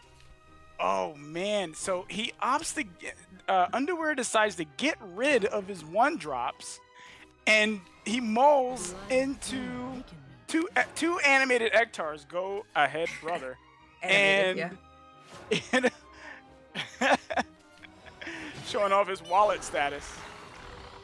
Actually, getting rid of the 1-drops there is very interesting because they trade for bats really well. So, Yeah. I just don't get that line at all. But hey, he's the one here. He's the one playing in the tournament. We're just the casters. Drew into a Lyrial, which is pretty good, and he does have Angel of the Word, but, you know, Gengar's just going face the whole time. Can you blame him? No, I mean, this is deck Can you strategy. blame- Right. It's like, you know. So this Lyrial more than likely is going to value trade. Obviously, no point in going face here. Mhm. But Angel of the Word's going to snipe off that Lyrial, take it out. Or Nighthorde. Nighthorde works too. Gets two bodies on board, can go face for the 1. This is actually pretty good for Underwear because he gets to evolve an unseen Lyrial next turn, and Gengar's hand is pretty bad, holding 2 Caribous. This is God's word. Yeah. So he's opting not to play the Nighthorde here. This actually does make him more. Wow, really? All 3 Lyrials. Oh. You know, this card's pretty good. And right here, it's gonna be. I heard that. So. All right. Along with that Skull Beast attack is gonna let him fully clear the board here, and then Gengar's got nothing. He has Nighthorde Evolve, so he could take out the 2 Lyrials. That's about it, though. Also, aggro blood on the play using an evolve not to go face is a big deal. It's a huge deal. Yeah. Aggro Blood never wants to be in a position where it's not evolving to go face. Luckily for Oh, Gengar, Underwear actually can't kill this bat. It's invincible. Wanna mess with me? Minions. Stay beautiful. Dream for eternity.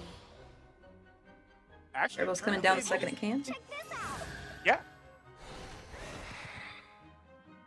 Face. Always face, yeah. That's a good draw. It's looking good for Gengar. He's getting his low-cost cards again. Oh, and he is. Yeah, he's in a lot of trouble. Yeah, that's just game. Yeah. Because He's these got- minions can't attack minions. Oh, no. Yeah. He didn't draw any way of triggering the Lurching Corpse. This is just it's a wrap. Caribou's trigger, yeah! Yeah, boy, fancy. Wow, Didn't kill him with the blood pool. I haven't seen Caribos end a game with its actual point of damage there, but Gengar brings it back, and I feel like that game was pretty back and forth. How impactful do you think throwing away that 1 drop on the play was for Shadow? Well, actually, he wasn't on the play; he was on the draw. Talk to me a little bit about the mulligan strategy for mid Shadow against aggro blood Aya.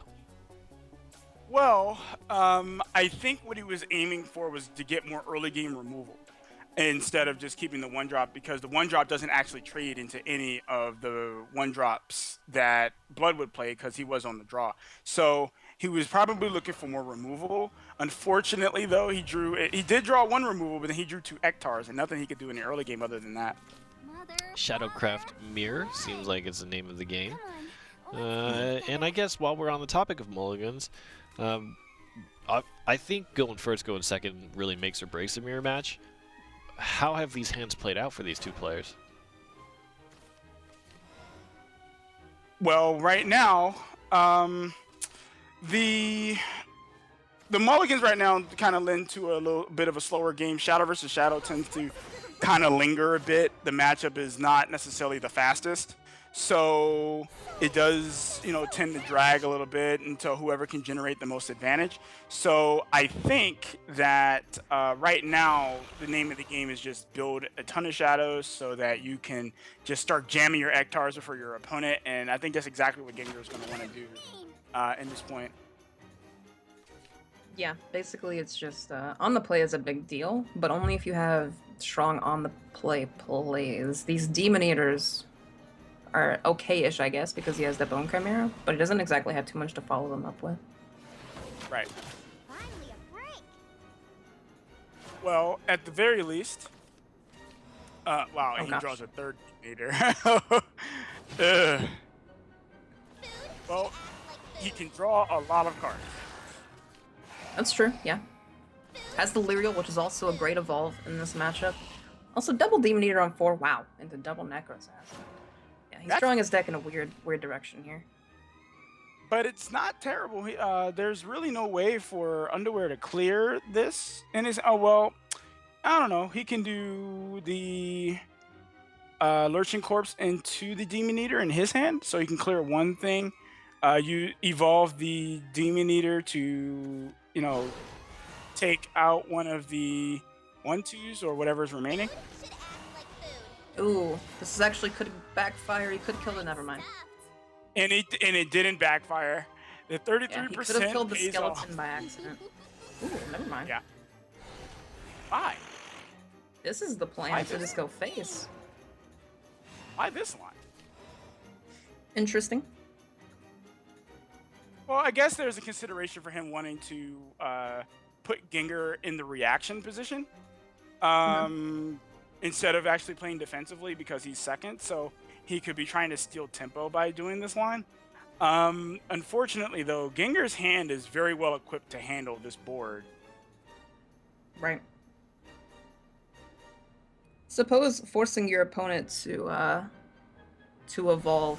You can use those evolves aggressively to kind of get their points out of them. But Glareal's a pretty good evolve to force. So Definitely.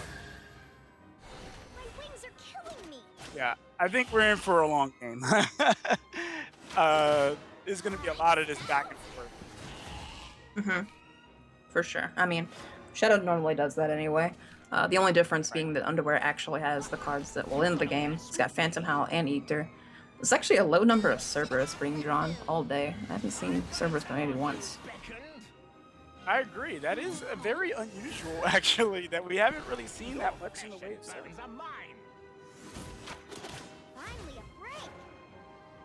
Goes for the trade. Ooh, Death's Breath on curve. That's good. I mean, Pretty you just good, jam the yeah. Death. You could just jam it, right? Yeah, okay. So you just jam Death Breath. And he doesn't have to Evo. Yeah, I don't think you do actually. I think that allows you to save that evolve, which could be huge because again, Gengar's on the play, and Underwear up until now was bullying him with that extra evolve orb. Yep. So Now, if Underwear gets one as well, never mind. Never he lucky. didn't. I don't know. He was pretty lucky earlier, so I think he used all of his luck up. Oh, maybe. So now he's in a position where he doesn't want to pop his last evolve. Neither player wants to pop their last evolve. Oh, you never want to do that. You never want to be the first Necrosassin player to could just be put your last. bad. Phantom Howl defensively is bad. Yeah, I don't think you want a Phantom Howl here at all. He has no Soul Squasher target. But have to respect Eekter. Eekter is a play. Even though Gengar's not holding one, Underwear is holding one to remind him that it's a card. So Right. True. Let's get True. into trouble. I'm coming for you. that's I'm stuffed. he's gonna evolve Illyrial. Interest- Yep. To the bone. Nice. I'll show you. And Underwear forced Nice to line. use his last evolve before Gengar is. Yeah. This could be huge for a Gengar. That Eekter respect, man. He pulls so much. Yeah. You can't sit there with a big board and, not respect Ektar. It's just, no. So here he can play a Soul Squasher, take out the Lyrial. I mean, he doesn't exactly have Ektar in hand right now. So Yeah, he doesn't actually have it, so there's although he could play his board out as if he does. He could just keep Should act like baiting with that. But I'm stuffed. drawing still doesn't have it. Ugh. yeah, lots of cards, but I don't know. Yeah, but on the flip side, I mean, he's got to respect Eekter too. It could come down and hit him for 8, while also developing zombies that clear your board here. So that's not good. No, it's not. So both players So- actually, around the Eekter turn, were forced to use their evolve. Yeah. This is a very interesting game. You got Underwear with his Ektar. You have Gengar without an Ektar. He has Necro Assassin. He has a Lurching Corpse, so he can do a good number to the board if Uh-huh. Underwear develops. But this is kind of a hard game to call here. It just depends Yeah. on how well one of these players is going to be able to, you know, push through this kind of stalemate that's taking place. Mm-hmm.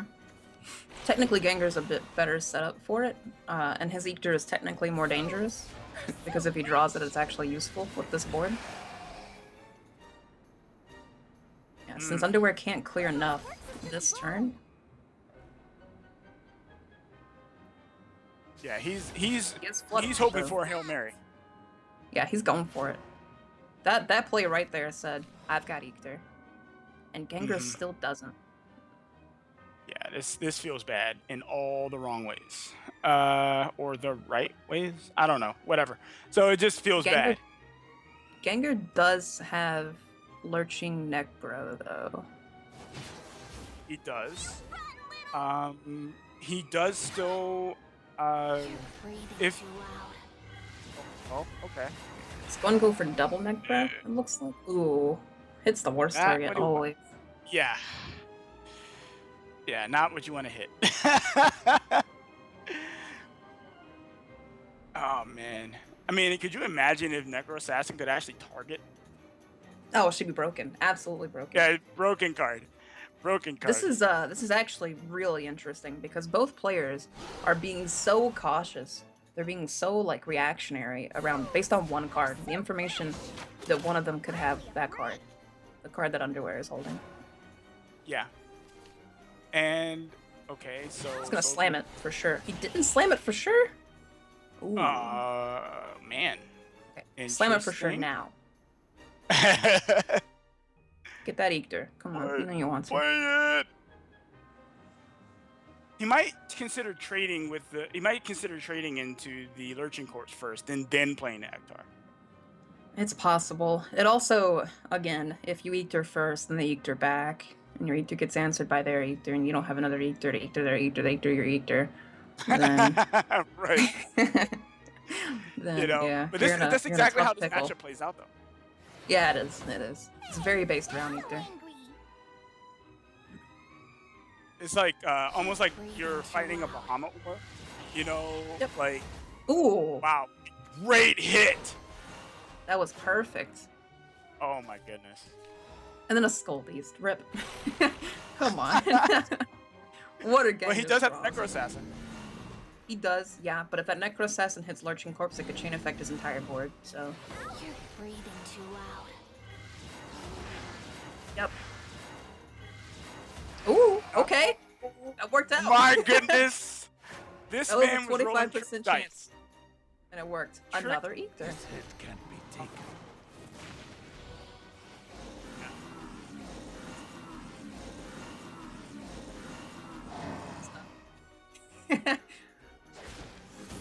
It's so Zombie. quiet. Well, does have super. Gengar's got Grimner. And yeah, Grimner's good. Still wipes Grimnir boards. is good. Oh! And he draws his own Ektar. Tempest shall judge you. Okay. So if this Lurching Corpse hits the Skull Beast, this is godlike for Gengar. It's godlike for Oh. Gengar. Oh, right. Oh my goodness. That was an interesting draw. I don't think it affects the game yet, though. No. It will affect the game after Can't be taken. Mhm. this, I think. But yeah. Double Eectors. He's gonna get slapped for 7, but... Ugh. Yeah. He does get the Grimner again. Disgusting. You know, if he had a Deathly Tyrant, he'd have lethal right now. I'm just saying. He would, because he's got 20 shadows. So People yeah. need to play Deathly Tyrant. Some people do as a one-up. Do you Grimner this, or do you play Eector? I think you have to play the Ektar. I think you do. Well, Eector throws all of his... He gets rid of all of his zombies but one. No, he gets rid of... Yeah. Yeah. He would leave one on Well- Underwear's side. But the thing is, let's see, judging from this position, oh, well, actually, if one of these Ektars survives, Underwear will win, right? Because he can play, like, let's say he clears board and one of these Ektars survive. Then he plays Odile and a Phantom Howl, he should win. Yeah, but I mean, Gengar doesn't know the 2 cards in his hand are Odile and Phantom Howl. So. Well, I know, I'm saying from our perspective. Yeah, for sure. So he goes for the Ether Clear. He's gonna leave up 1 Zombo, which, math. It's too off. Because he can kill one of the zombies for one of the ghosts from Phantom Howl onto the Ether, leaving a spot open for Odile, but that'll put him 1 off lethal. Right. So, yeah. This is rough, man. I think since he can't do lethal, he has to use Phantom Howl to clear his Ektar, right? Do you? I mean, you're at 11. The most it can hit you for is 7. Do you care? Well, he could still draw. He might have to consider that he could have a Serb in or a Phantom Howl combination. He's just waiting to draw into one or the other. You know, I think that's. I think he's gonna kill 1 ghost into Ether. Yep. Or just go all face. Yeah. Because this will also set up next turn. He just has lethal with Odile. Yeah, with the Odile, so you can play the Odile. The Odile will just be lethal. That's. Mm-hmm. Yeah. And that's it. He actually's got it. Yeah. What a that's weird. game. Actually, wait. No. Yeah. Never mind. Yeah, he's dead. Because the other Swan won't heal Gengar in time. It heals at the end of Gengar's turn. Yeah. Because playing Grimnir means that he can't kill the Swan, the White Swan. Oh, or he could kill him with Serb, whichever. Or Cerberus. There she is finally. Somebody drew one. Contemptible white flower.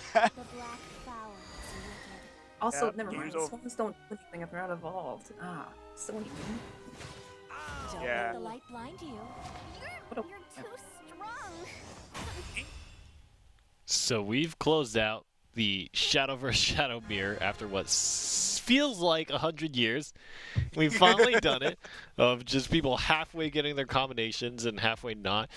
Talk to us. I think one of the more interesting things about the Shadowcraft Mirror is the exchange between Ektars. Where is the benefit from playing the first Ektar? Where is the benefit from playing the later Ektar? In this particular situation, Underwear committed the first Ektar here, but actually ended up on top. Was the MVP card really the fact that he had Odile, or was it something else, or why is it that Underwear could come out on top given that situation? Where would it be not beneficial to play Ektar first? Let's start with Aya. Well, the Ektar versus Ektar thing kind of feels like Bahamut versus Bahamut. Like, usually, you don't want to play your Ektar first. But after a while in that game, he would have to know that his opponent just didn't have the Ektar. And then that is when you make the read and then decide to play your Ektar. Or in the case, again, with Bahamut, that's when you make that decision to go ahead and play the Bahamut because you know they don't have one. Because you've presented situations where they would play it ordinarily and they haven't played it. So that's that case. As far as the turning point in that game, I actually think the turning point in that game was him playing Phantom Howl to go for the potential lethal. Mm-hmm. That was because remember, like before, they were going back and forth, Ektar trade with the Ektar and all that. And as soon as he played the Phantom Howl to go for the lethal to try to set that up, he was like, you can't kill me. I know you can't kill me. So, that's it. Mm-hmm. And that was it for me. That's what I think. Mm-hmm. What about for you, MV? What are your thoughts about kind of how that matchup played out, and what was the key turning point for you? Literally drawing when he drew the second Ether and was able to play the first Ether. Like I said, there are situations where you can sort of bait them, like kind of ask them, like, this is a great board for Ether. You gonna play Ether? And like if they don't, you probably don't have it, right? Mm-hmm. So when you draw the second one, that's your immediate green light to just play the first one, and then even if they answer that, you answer the first one with another one, and then yeah. Interesting. So Underwear ends up taking the match. Let's take a look at the bracket to see where the tournament stands now. Underwear is going to be sitting in the grand finals, while Gengar is actually sent to the losers. And at the start of the show, we asked both Aya Senpai and Envy Bear who they wanted to kind of push into the round robin stages, and they said Gengar was their target of choice, but he's sent down to the losers. And Underwear will actually be slated to take first place in the tournament. Obviously, that doesn't mean that Gengar can't come back from the loser's side and win twice, but that's going to be how the bracket plays out so far. So we have a few matches already ready to go. The grand finals is set up now with Underwear waiting. We're just going to have to play through the losers bracket to figure out how that's all going to play out. Before we continue with the tournament, Shadowverse.nge.io is going to tell you all the information you need to know about when the tournament is happening, when the broadcasts are going to go on, and a lot of information about who the qualified players are, what they're about, and some news posts and some articles about things in the Shadowverse Open. Also, at Shadowverse Game is your social media channel to tweet out anything you want to talk about. Ectors, Odile, Shadow Mirrors, anything, Aya Senpai shirts, anything you want to talk about, make sure you go to that social media channel and post, because we'd love to hear your thoughts. Before we continue on with the tournament, we are going to take a little bit of a breather. We're going to recover ourselves from that Shadow Mirror match, and when we come back, the conclusion of the final week of qualifiers for North America. We'll see you all soon.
welcome back to the Shadowverse Open. We're in the third week of North American qualifiers.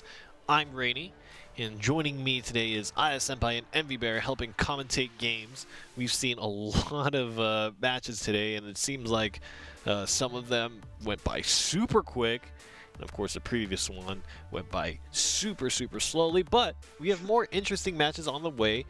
Our next two players here are going to be Kier Mango and HSK Tedi, and so that's going to be interesting because I looked into their decks before we jumped in here, and it looks like we have yet another appearance of Forestcraft. It's back. It's taken another swing.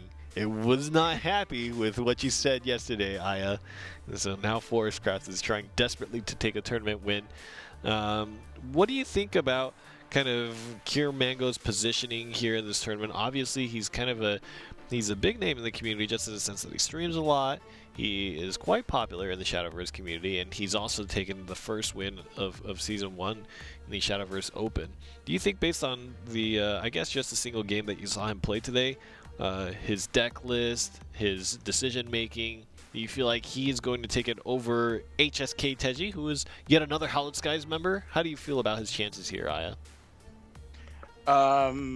I think that we're looking at a pretty even game here. I do think that Kier Mango has a little bit of an advantage in terms of like tournament experience, but I'm familiar with both players, and I think we're looking for a really back and forth game between the two. Mm-hmm. Do you have any thoughts, Envy, about HSK as a clan? Obviously, they've become more and more, I feel like, prolific after kind of Season 1 ended. We didn't really see a lot of HSK members in Season 1, maybe a few here and there, but they've really kind of stepped up. A lot of players in EU, quite a few of them in NA, of course. How do you feel about Kier Mango versus Tedi? I agree that Kier Mango definitely has a lot more like tournament experience, for sure. So I'm gonna probably put it on Mango. Mango's also a more aggressive player, so I feel like that throws a lot of players off. But yeah, HSK is kind of making a name for themselves. I hadn't heard of them before, like last week, and now I've heard of two of them, so. They're everywhere now. That's the story. So, Kier Mango versus HSK Tedi. We are about to jump into the game here, and we'll see. I want to see the Forestcraft deck up first. I want to see that ready to go, ready to bat. I want to see if it's Roach, if it's Beauty and the Beast, because we've already seen kind of the Beauty and the Beast area one. That's what happened in EU. Well, let's see what it is today. Forest going first against Blood. What are you mulliganing? What is your strategy? I already see an area yet. Oh, it's got the wallet package. Tell me What in about the world? this, Aya. What? Okay, this is Wallet Forest. This is essentially, this isn't really a forest deck. It's just neutral with a few forest cards in it. So, I don't know how well that's gonna do against this aggro Blood. Yeah, as far as flavor goes, this is probably like the tofu of forest decks. He does have a lot of neutrals to trigger here though, so I don't know. This is weird. Control forest. Yeah. I mean, it's a pretty strong ward on turn 3. That was pretty good. I have seen this list quite a bit. I have actually played this forest list myself on occasion, and you know, with a few of the right moves, he could certainly win this game. But yeah, it's going face. There was that Night Horde doing more than 2 damage because he had 4 bats. 4 damage. And now he's going to use the Tina, clear out 2 of these bats, use the Kaiser to trade into another bat.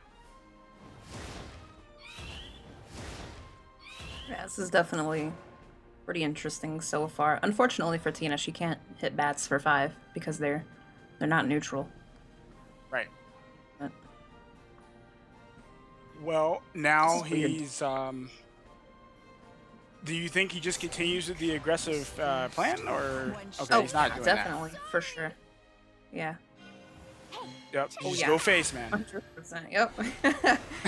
Yeah. Like I said, I mean, Mango he's playing aggro Blood. He knows what his deck's game plan is, and he's a more aggressive player. So he's Yeah. he's going phase, dude. You better know. You better know. Like he's going to go for it. Also, Unica's pretty weird here too because she has to kill the bat. Yeah. Won't be long now. This means that I can be graceful he's too. not going to be able to take out the Sabrewer. So. Ooh, and he Ooh, draws another Sabror. Oh no. Oh, man. The brutality. Yeah, he could just Angel of the Word away the Unica, evolve face, and then claw face. Looks like he's gonna go for the slower setup here. I think that's fine. The reason I think that's fine is because he's gonna have, or Teji's gonna have a very difficult time clearing this Sabrewer. Oh, come on. Oh, yeah. Saw Quail with anything. It's got Bane. Ooh. Yeah. Ooh. That helps a lot. That helps a lot. That helps a lot. That's a 4/4 with Ward. That is huge. Yeah. So he Even can though use Sabor just that. kills it. It doesn't kill it back, but Right. He can use the Hector. He can use the ability to shoot the Sabrewer, and then he can trade the carrot into it, and then replay the carrot. that's true. That is true. You don't get rid of You don't get rid of Urias and Big Knuckle that way though, so you would take 2 from the Urias doing that. So I think I like this one a little bit better. You do get to play the carrot again.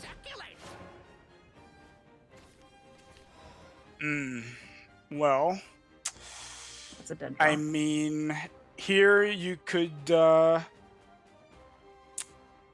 man, you could use Razor Claw to take out the ward, and then I play. think the Angel play Ward, here shoot for it. sure is to attack the 4/4, Subroar face, Claw face. Claw You do face. 5, putting him at 3, and That's you have a fine, lot of yeah. ways to do 3. Well, what we can see right now is that Teji definitely does not have any ways of healing in his hand, so I think your line is pretty good. It's also the most aggressive possible play, which means I think Mingo will do it. This is God's word. Never mind. Oh wow, he's going He's with the gonna claw defensive that, play. preserving Oh no. That preserves the health on Subroar, but I mean, Vampiric Fortress does nothing for you here. It's not developing anything. No, it isn't. But he could just be like, you know what? Maybe I'll just draw. Oh wow. That's But not he- good yeah, he enough, can't. though. No, the Saha Quail is definitely going to be the line here. Yeah. Ooh. Because again, there are a lot of ways for him to do 1 damage, or 3 damage. So if he leaves up that snowman, then he would have had lethal this And turn. that's My game. line, he would have had lethal, but Ow. he That's does still game. just have it. Too. Yep. Because Sabroar can go face. Oh, Caribou's too!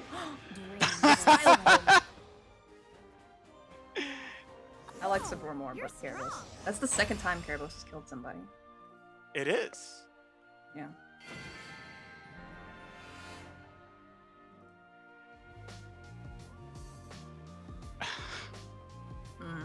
It looks like eventually. go. Oh, there we are. I was so in shock of what happened. But Forestcraft, I think, in the control kind of archetype with this wallet kind of set of cards, seems to be really, really slow. I feel like you barely made it there. I mean, if you make it to 10 play points, I feel like you do still have options available. But when you're that low against aggro blood, it's just a matter of time before they chip you out, right? What? Father, come on. I mean, in what world could you justify Forestcraft being able to kind of heal itself up in the mid game and position itself to play out its options late?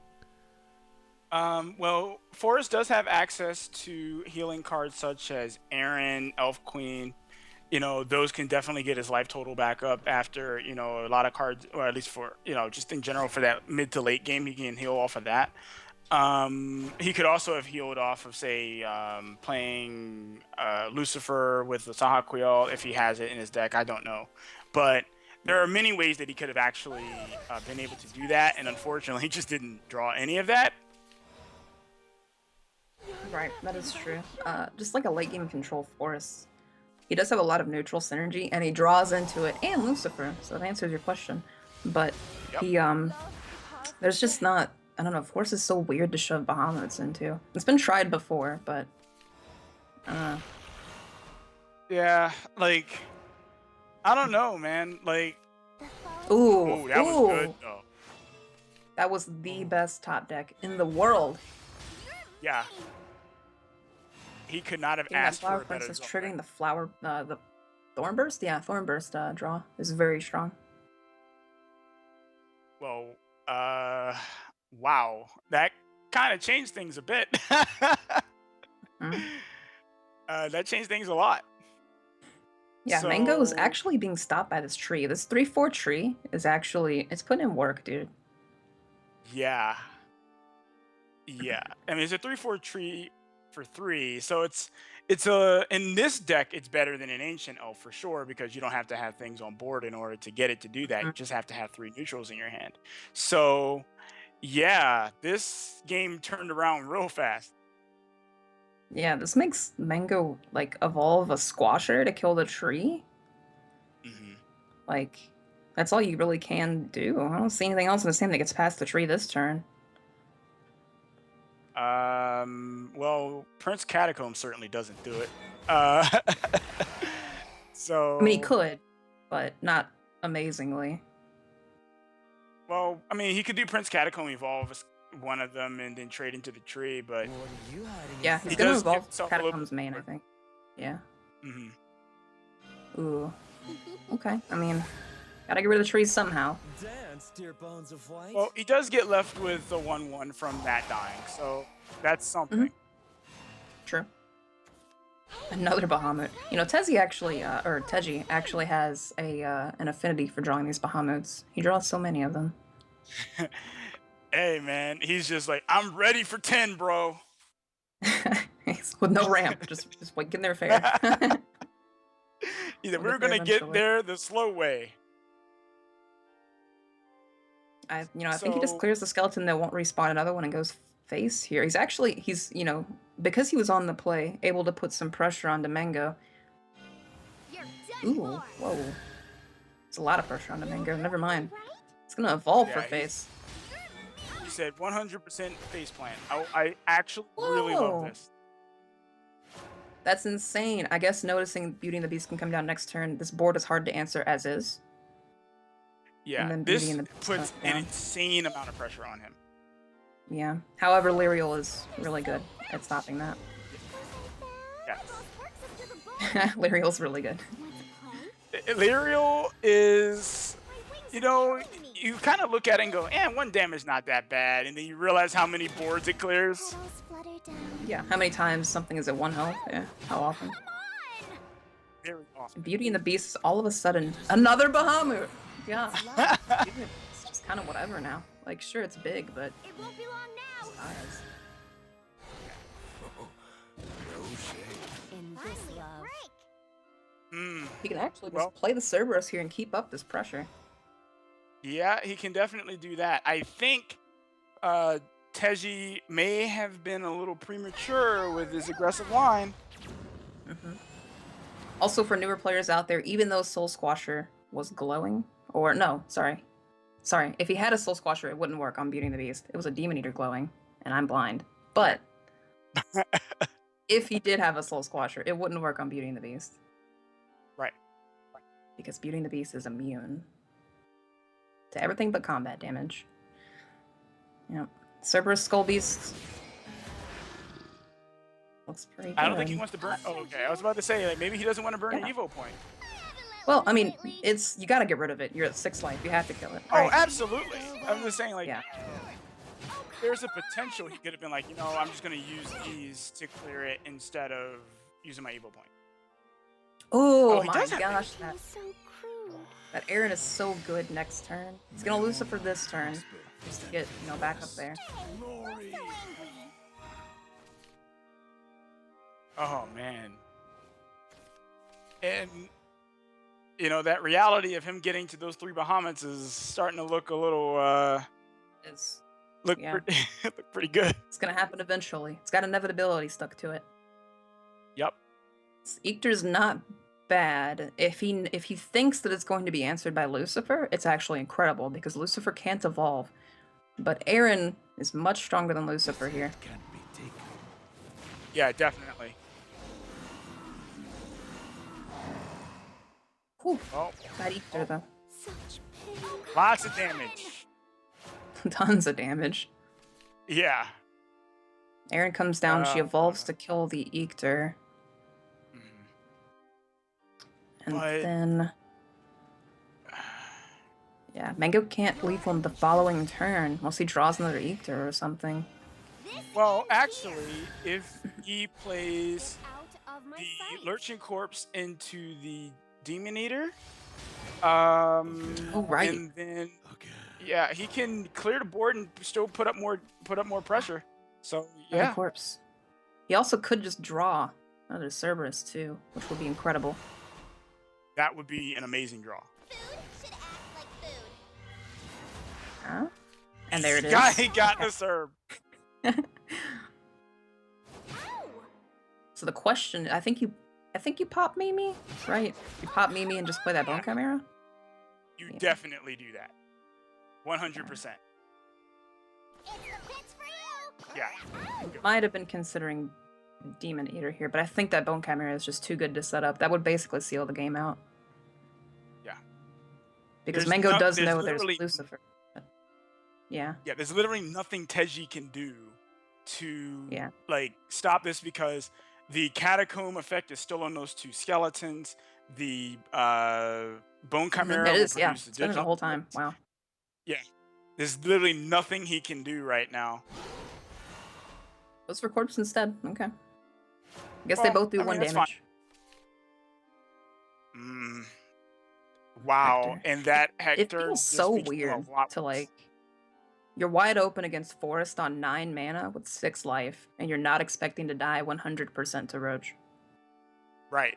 Like, this feels weird. He's already proven he's not playing Roach, you know. Yeah, no, for sure. I mean, you can't play Roach with Bahamut's and stuff, obviously, but Right.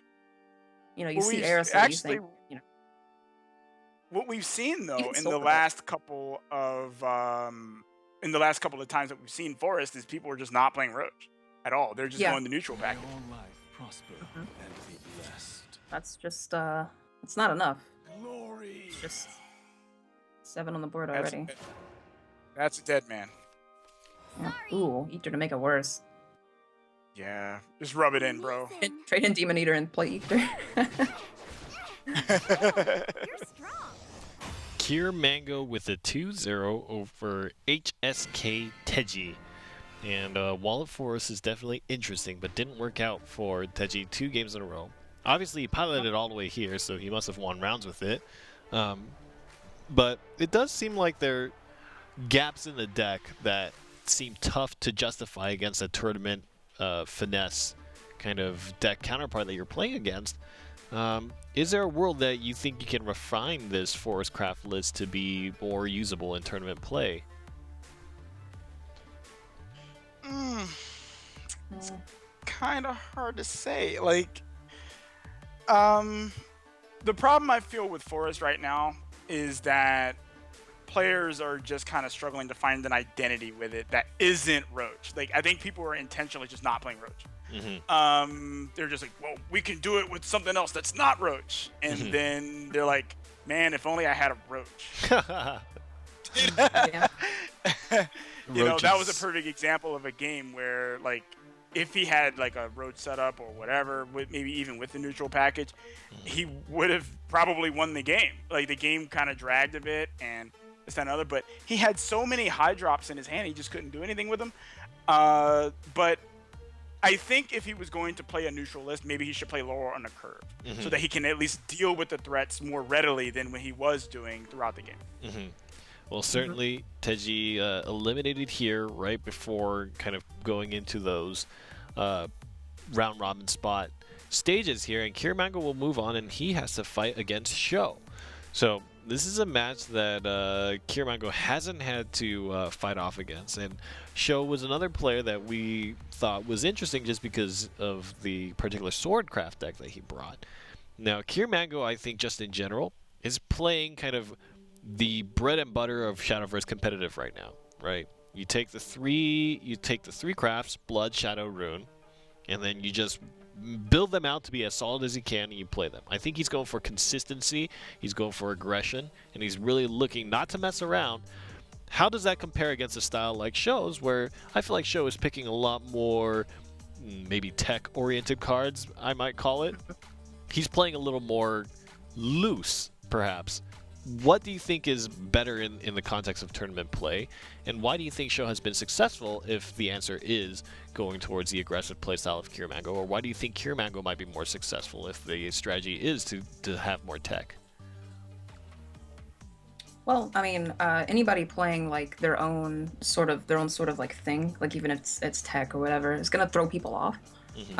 Mango's lists, while they are consistent, they're very predictable, and he's playing them aggressively, and so, you know, like I guess correctly is a good word for it. But Show's got like that surprise factor, right? Like if you ban something against him, he's still playing weird stuff. So that can definitely come out to help him out for sure. I think Mango brought the right lineup for this though. He's running into stuff like that Fortis deck. He's running into, you know, a bunch of weird stuff, and he's just playing strong, consistent aggro decks, and they're working. They're getting it up there. So definitely seems like Mango consistently beat out his opponents by just getting them at a life total where they were low enough that the strategies that they were going to employ just didn't really matter at that point because they were going to lose if they tried to do so. Now, Aya-senpai, I know that you yourself are a fan of what I would say out of meta decks. So far, which of these, between these 2 weeks, which of these decks that you've seen are kind of your favorites? Which ones would you pick out to play yourself? I know, for example, Conjuring Force is something that you really enjoy. But excluding that one, what have you seen in these 2 weeks that has really piqued your interest here? Well, I'm, you know, despite the fact that I give Control Sword a low percentage of winning, but I actually really like the fact that someone brought it. Like, I really like that because I'm not the biggest Sword fan myself, but I actually like Control Sword as a deck. It's, to me, it kind of adds a different layer to Sword that I felt was missing to the class. So I'm actually really glad that someone decided to bring that. You know, so that would probably be my #1 pick for a deck that I would, you know, actually build myself and play. What about for you, Envy? Have you seen a deck that you were particularly interested by or your favorite deck so far? Does that exist for you? Yeah, Abomination D-Shift. Like I said, I wanted that card to work a lot. I love the concept of the card. It feels like you have to work really hard to get this like really great payoff, like on paper, right? So when the expansion came out, it was the first card that I tried, and I'm glad that, you know, it's actually winning. So Abomination D-Shift, and I believe it is Gengar that holds that deck, so we'll see if that comes back to make a stance here. But we're going to jump into Kier Mango versus Show and see who will move on to face Gengar, and we're coming up to almost the conclusion of the tournament here. I think both these players have been playing very well right now. It'll just be interesting to see the clash of these styles. I feel like they're very different, but let's talk about the mulligan. Who's kind of getting the upper hand here right at the start? Well, Kier Mango is running a very good shadow counter in Burn Rune. Burn Rune is capable of controlling the mid game very well through its Halo Golem, its Massive Mage Levies, its regular Time War Mage Levies, and he's going second. So I think he has a really strong chance of winning this game. I agree, definitely. And also, this is the first time we've seen Mango's rune list, but I could have just guessed. I could have told you it was an aggro deck. coming from me. We knew it was an aggro deck. But yeah, this matchup is heavily in his favor, and when he's got more evolves, it's even better. So. And he's got Visitors of Oz for when he just dumps his hand.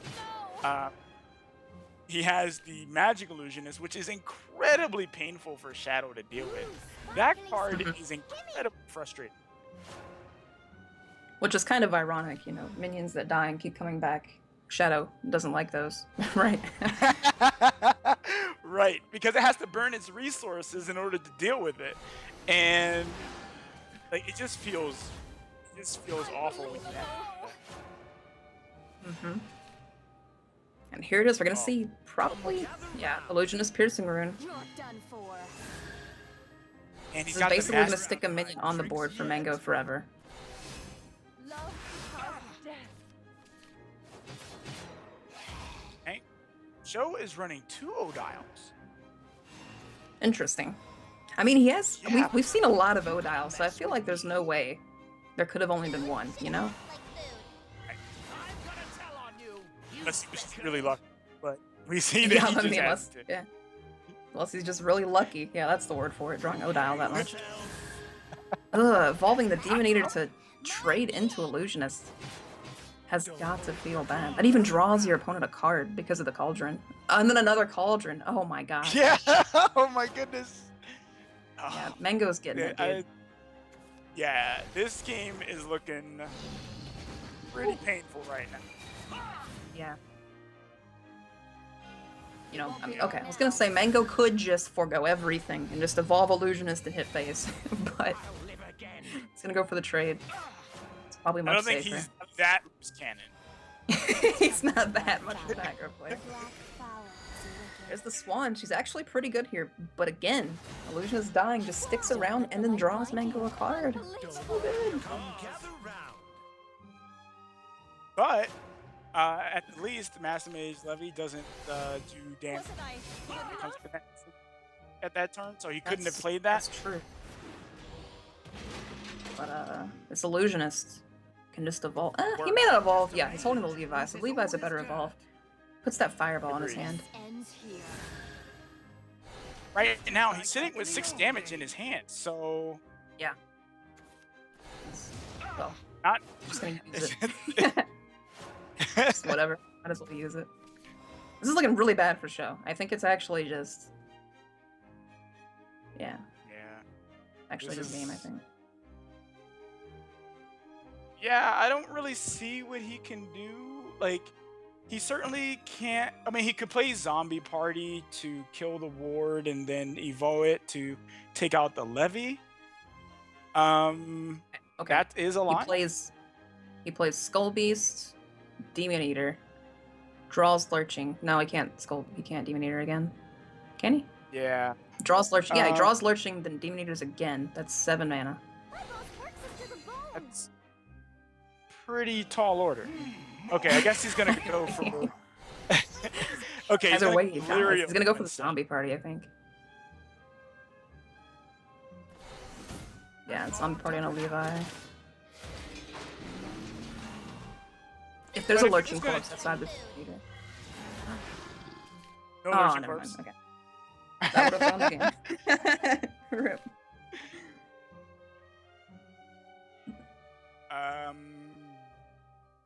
Yeah. Just you could just play the. I don't know. There's any number of lines you could take here, but I would just go. This would be a great time to just be aggressive, right? Yeah, no, you just go face. There's no other plan. Ooh, he didn't draw any burn off of that. I mean, sometimes it's actually what you want, because now, if Sho were to use resources killing the Oz, which he has to, of course, it doesn't banish anything. So Well, he'll lose the kaleidoscopic glow, but that doesn't really, Mhm. hurt too much. right.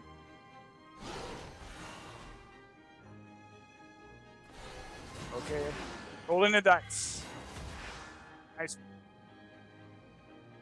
They're so fresh. This is But- still fine. To the bone. He's still it's lethal. Like he's dead.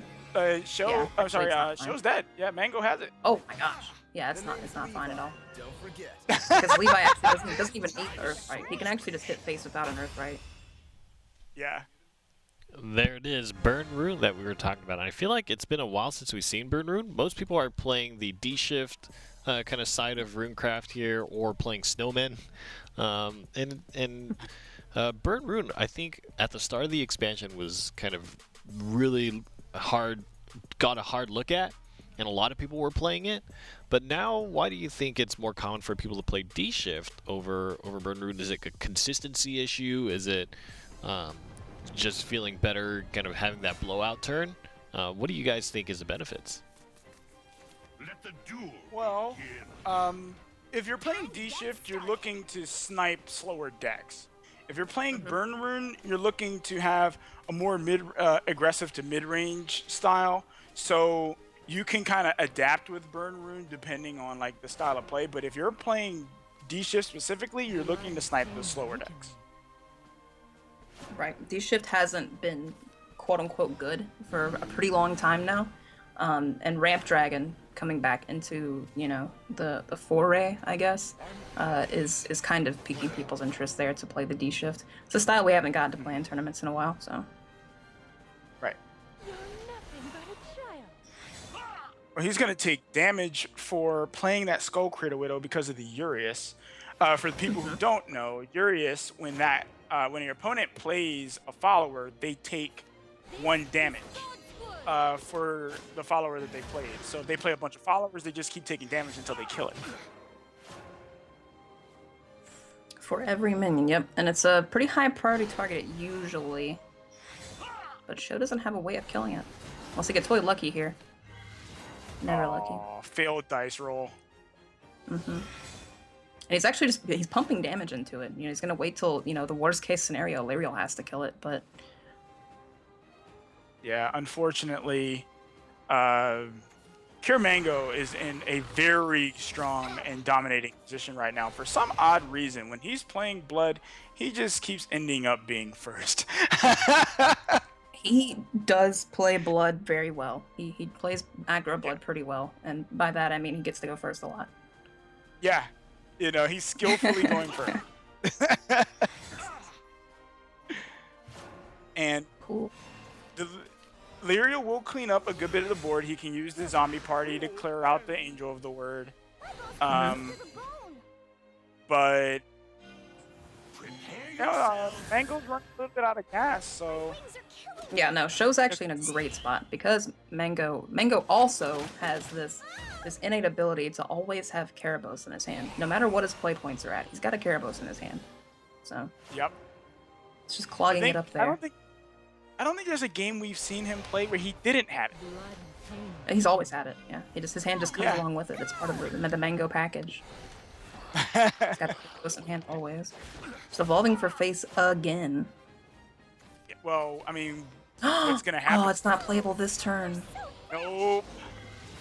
That would have been so good. It would have exiled the Swan because there was no room, and then the effect would have. Oh my gosh, that Swan would have been so good.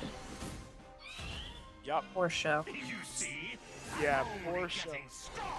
He does just do the same exact thing though. Basically, Yeah. wipes the He board. still does clear the board. Hmm? Oh man, yeah. You just Karabos played is the the play here. Dream for eternity. That's a big girl right there. Check this out. It's an 8/8. She's also putting a clock on Sho. He's not gonna have much healing, so in fact, any. I don't think he has any. And another one. Oh man. It's actually stack, so Yeah. Feels bad. feels good, man. Karabos, she's cool. Come on. Feels bad for the show. Here comes the Swan though to come down, and if Let the light blind you. Your time he actually won't can't return cast to Respect you. either. It's too much. Ban your Night Horde. It's me. Ban your Night Horde. Oh yeah. Yeah, that Night Horde came at the right time. Wasn't I? That's so good because Sho has no healing. He's at 3. Yeah. And he draws another Vania, so if he draws like summon Bloodkin or anything that generates bats, he's just gonna win right there. Yeah. Honestly, just Karabos almost wins. She puts him at 1. Mm-hmm. That was a huge draw. Having a way to get rid of that minion to stop the Ether Lethal was the best thing you could have gotten. For sure. I'm a classy woman.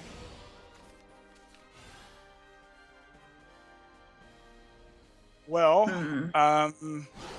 you definitely have to take out. He's gonna leave a bat. That's just lethal. Like a babe. Yeah, that's He loves just the dead. bat. Poor Sho. You just think you be. Someone died to a bat. Well, right. Well, he's about to die to double Karabos. Dream for eternity. Double Karabos effect. Whew. Yeah, that has been nailing a lot of lethals today. It has, dude. It has been killing a lot of people. You're right. 2-0, 2 Carabosses, and Kier Mango will move on to face Gengar in the losers finals here. And Sho never got to demonstrate his Swordcraft deck again. Now, he would have at least gotten one round, right? With a 50% win rate. If he had ran Happens or it Sword, doesn't. he would have gotten one round off. But all kidding aside, I think Kier Mango is, you guys mentioned a lot of things. Going first, having Karabos, having the option to play out your aggressive strategy, and even drawing into abilities that would do direct damage to face are all very important for the tempo and kind of the style of aggro blood. Based on what you have seen that Gengar has, as well as what Underwear has, do you think both of them are geared well enough to put a stop to the aggressive blood deck that Kier Mango is running? Or do you think Kier Mango is actually always going to be able to get a win off of that in these certain matchups here?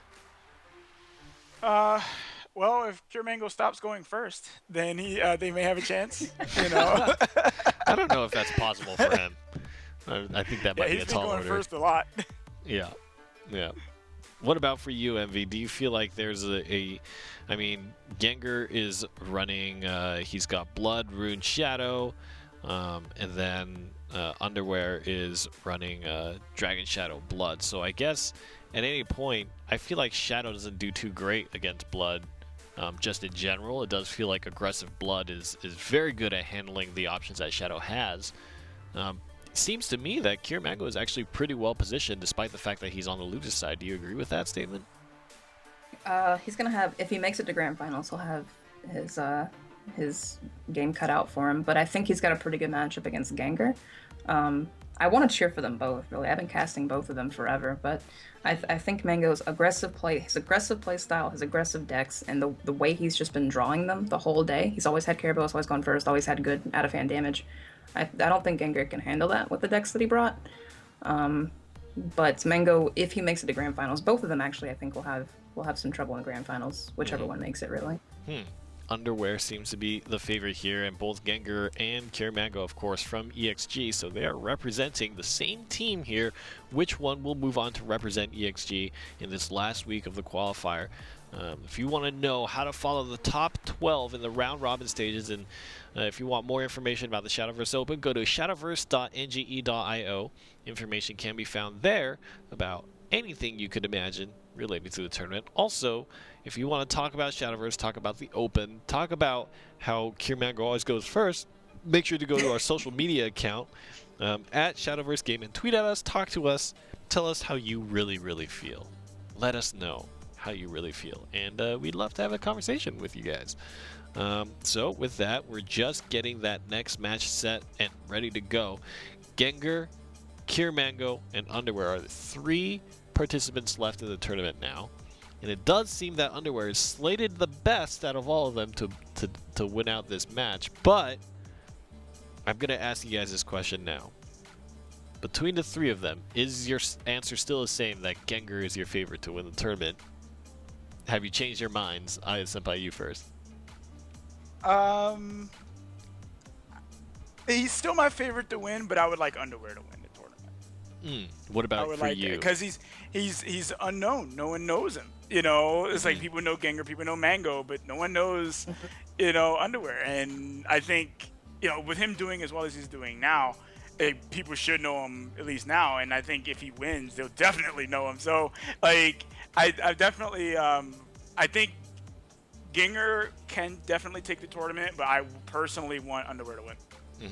What about for you, MV? Is it the same? Well, I mean, EXG has a 66% chance to win, so the odds are in their favor.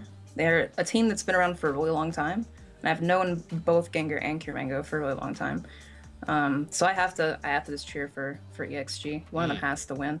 They kind of always been like an underdog team. I don't think they've really won anything outside of like like an EXG Open or whatever.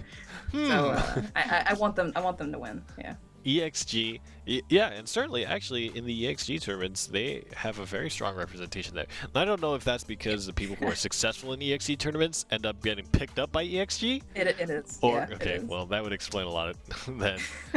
You just scout the top players of your tournament, and in the end, all the top players are in your team. So that's actually very interesting. But EXG, I think that's That's an interesting point. I think in the last season, Mana Surge and Shadow Nexus really kind of took up the attention of the North American space for sure. But this week, I think, or rather in Season 2, it does feel like EXG has a little bit stronger of a representation here. I'm interested to see where they go. Disastrous, of course, for Underwear is being an unknown player here. I think that is interesting that he is the best position to win this tournament. Of course, for me personally, I feel like I kind of want Gengar to move forward just because I want the Abomination to have a good performance here. We've already seen yesterday. We already saw Snowman Rune. You know, we need all the different flavors of RuneCraft to win a tournament here before we really start complaining about it. Yeah. And write Reddit posts about it. Yeah, definitely that one. All right, Gengar versus Kier Mango. Oh my God! Exactly what I wanted. RuneCraft on RuneCraft. Just that's a draw. My God. That is a draw. Those are cards in And his Mango's hand. not going first. Yeah. Gengar's going first.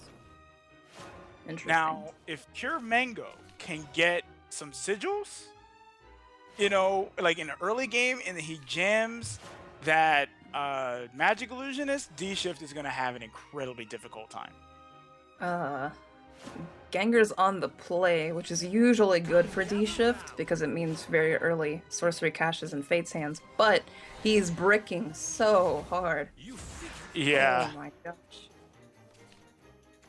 Oh man, no sigils. This kind of happens okay. with D-Shift. Like 30% of the time you just lose to yourself. It looks like Gengar's going down that road right now.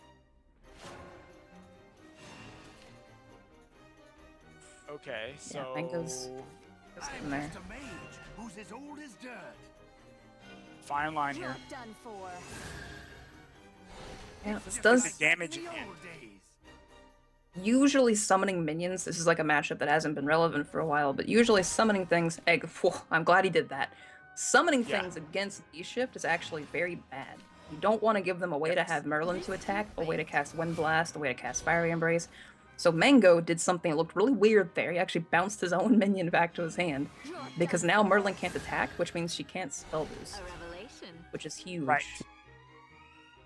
Yeah, like you want to essentially halt the clock on D-Shift players. You don't want to give them that, that target that they can, either, destroy or whatever, because then you're just adding to their spell boost.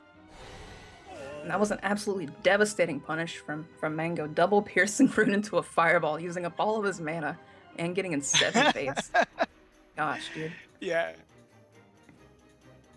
So, this is Ooh. Abomination. With a pretty relatively big hand. yeah. Now, Kier Mango can actually start setting up sigils and get down this Magic Illusionist. That's true. Won't be long now. Abomination I mean- also kind of goes against that whole, like, don't play minions against ship strat, though. Sure. Come gather round. He's flooding. He's going for it. I think he has to. Like, I think in any opportunity that you have to, and you're playing the aggressive, you're the aggressor. Any opportunity you have to, push an advantage that may be difficult for your opponent to deal with, especially when they're playing D-Shift, you kind of have to go for it, despite the fact that you want to not be giving them targets to do things. It's kind of like a double-edged sword, right? Definitely. And he also, Mango hasn't seen any sorcery caches on anything, so he knows that Gengar's sort of combo potential is not there. It doesn't exist right now. Right. I mean, both of his D-Shifts are sitting at 13, so he's still got a ways to go before they can even trigger. For sure. Yeah, sorcery cache and early game Fate's hands are very important for Nisha. It won't be long now. All right. Merlin's actually gonna fill his hand, so he's gonna mill a card next turn. He's gonna kill a card for free. He does get the boost though. Yeah, he is gonna mill a card. He will be able to trigger Abomination next turn if he so chooses. You know, Yay. so he will be able to do that. Right. Plays Abomination, plays Fate's Hand, which will +2 him back to 9. Mm-hmm. Also evolves for free, and it'll kill taboos. Oh, Abomination. This ends here. However, Abomination doesn't kill that. Yeah, that's actually really strong for Mango. And see, this is what I was kind of talking about earlier. Like, sometimes you can trigger Abomination, but it's not even like, oh, Insight's huge. It's not even worth it. Like, he does 3 damage to the board and evolves for free, which is pretty strong. Like, that's pretty fair, but it doesn't do anything. Like, Yeah, board's just too. does some total of 0. Looks like Gengar's gonna go for. Gonna go He's just for gonna it. go for the Abomination play. Can he even? He does? Wait, he can't. He can't. Yeah. No, he's only going to go to 8. Yeah. Yeah, he can't do it. Yeah. Unfortunately. He does preset it though, and he goes to 8 next turn. With some pretty Yeah, but he'll have to cheap-ish draw- E-shifts. Yeah, he'll have to draw a card that will allow him to draw 1 additional card next turn, so that he can actually activate the Abomination, assuming he lives that long. So. Right. Yeah, the big thing there, assuming he lives that long. Also, I mean, Kier Mango could just play Red Hot Ritual into Taboos, and then poor Gengar's whole plan is gone. Yep. It's definitely, I think, the line he should go with. He's going to hit him for 4 this turn, put him at 5. He's presenting lethal on board. And again, like, I don't know. Like, I guess the question becomes, can Gengar go off next turn? Who's as old as dirt? I am a fiction and I mean, if he hits Insight, Kaleidoscopic, I don't know, he can't do anything. Got some rats, though. Yeah, he has rats. I He could agree with D-shift that himself to statement. death. Seems good. He actually could. And looks like he might. No, he should be able to. Yeah, he can win, right? Can he? Oh, wait. Oh, with double D-shift, yeah. Who's as old as dirt? Actually, the rats would kill him if he doesn't win next turn. No, actually, yeah. He has to kill the rats this turn, but the Destroyer can attack twice, so it doesn't matter. Yeah. No, I didn't see the mana count on the Destroyer. Winning Yeah, I one didn't see life. it either. I'm shocked. It's boy really hard to Gengar. see. Yeah, it is. It is. Yeah. That's okay. Good job, Gengar. Impressive. Looks like Nice. That. I think Gengar got kind of the picture-perfect D-shift win there. It's kind of like, oh, we're kind of getting beat up the whole game long, and then we're going to take 1 turn and just blow you out here. Of course, Abomination was a big focus point of that match. And in the end, I think, Envy, you made the comment that it's cool. It does a lot of cool things, and it makes a lot of sense, but it doesn't really help somehow for the D-shift game plan. I feel like is its big problem. Is a strategy that D-shift has doesn't really synergize as well or as comfortably as some of the other choices. I guess you're looking In the for a end, fight. it feels like D-shift is a complete deck, even including that. Do you think Kier Mango, off this loss in the game, has a good chance against Shadow? I think we've already seen this matchup once before, but are we going to a 1-1 or are we going for a 2-0 here? Well, I think that if Kier Mango is able to, just get a good early start, he should be pretty well positioned. Unfortunately, though, his hand is kind of filled with sigils, and that's not what you really want. I mean, he does have Red Hot, so he can take out followers, and he can value trade with his Dwarf Alchemist, but I just don't see how, like, if he keeps drawing the way that he is, he could simply just burn out of cards beforehand. And then going face, not for that value trade. You think Kier Mango, the aggro player, is going to go for a value trade? No way. I was just stating a play.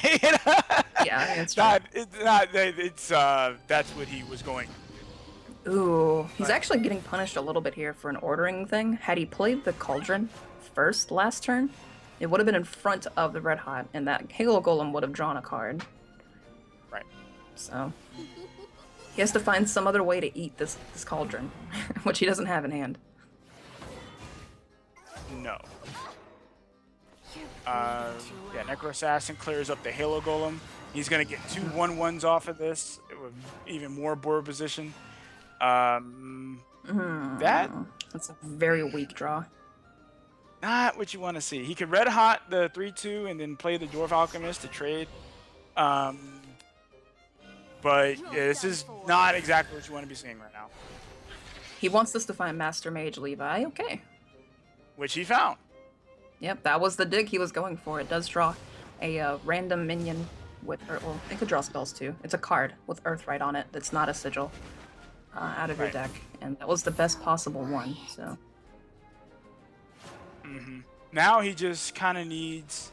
He kind of wants Gengar to overextend a little bit so that his for sure. levy is just that much better. Because right now, even with the Master Mage levy, it's not exactly stellar right now. I mean, it's it good wipes to- the board, hits 3 face, and draws a card. It's pretty good. Yeah, but it's like you want just a little bit more value. So you kind of want him to, like I said, Want to play? ooh, Oh man, This- he's gonna evolve it though, My power is uncontrollable. this just to play around that. Works us to the bone. and this would force him to evo the levy to deal with the 4/5. Which walks right into Soul Squasher, which is kind of what Shadow does. Yep. That was a great line. Don't forget. Ooh, another Cloggy Dance of Death. Ugh. Here's what real magic looks like. This is one of those times you definitely want to see. Oh,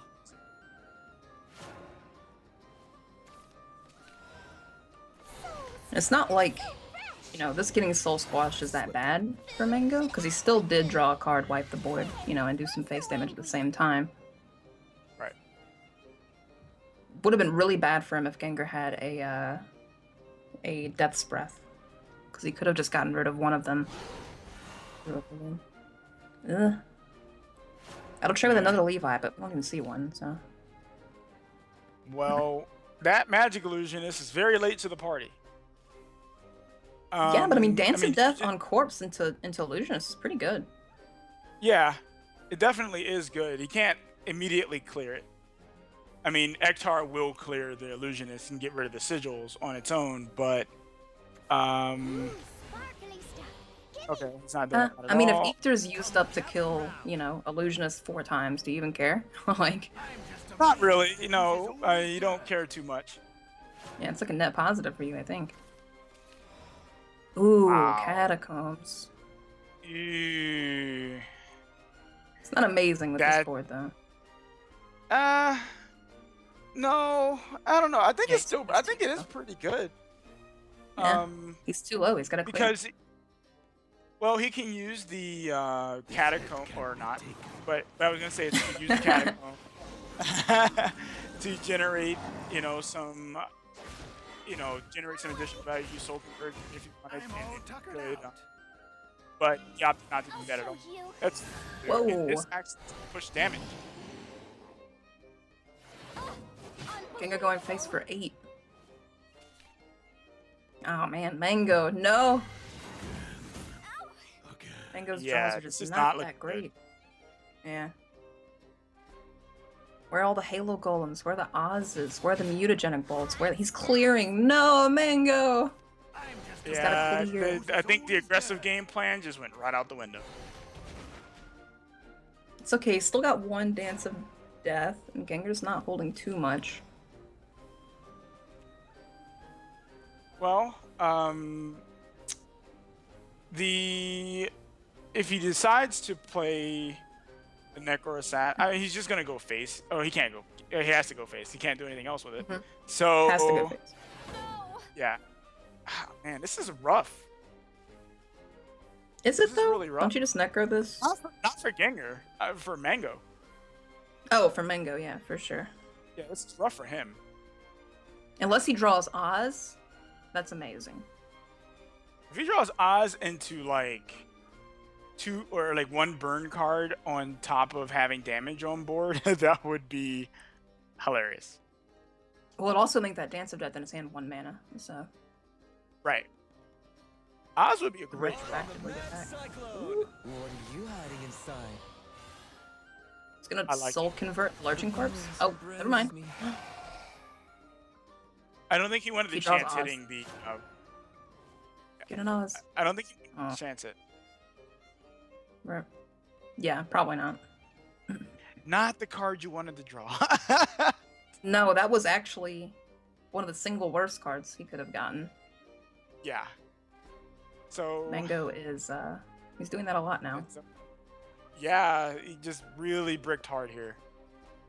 Mhm. No pun intended on the fact that that's third rune, but like that's really bad. Man. I mean, you have to kill Lurching Corpse.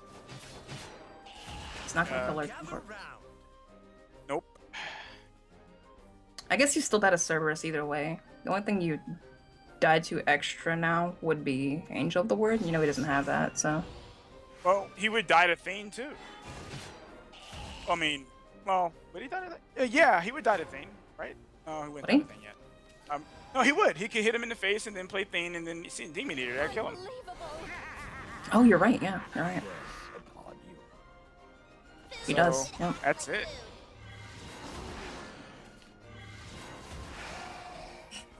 And Looks like and Gengar in dominating fashion, fighting through the bad matchup and winning. 2-0 for Gengar. And he makes short work of Kier Mango there. I think Kier Mango used up all the star power getting up to that point, was not able to throw his aggro blood into there, and I think as per format of the Conquest, it didn't matter if he had the chance because he would have had to make that win off the back of the Shadow deck. So Gengar is going to move on to face Underwear.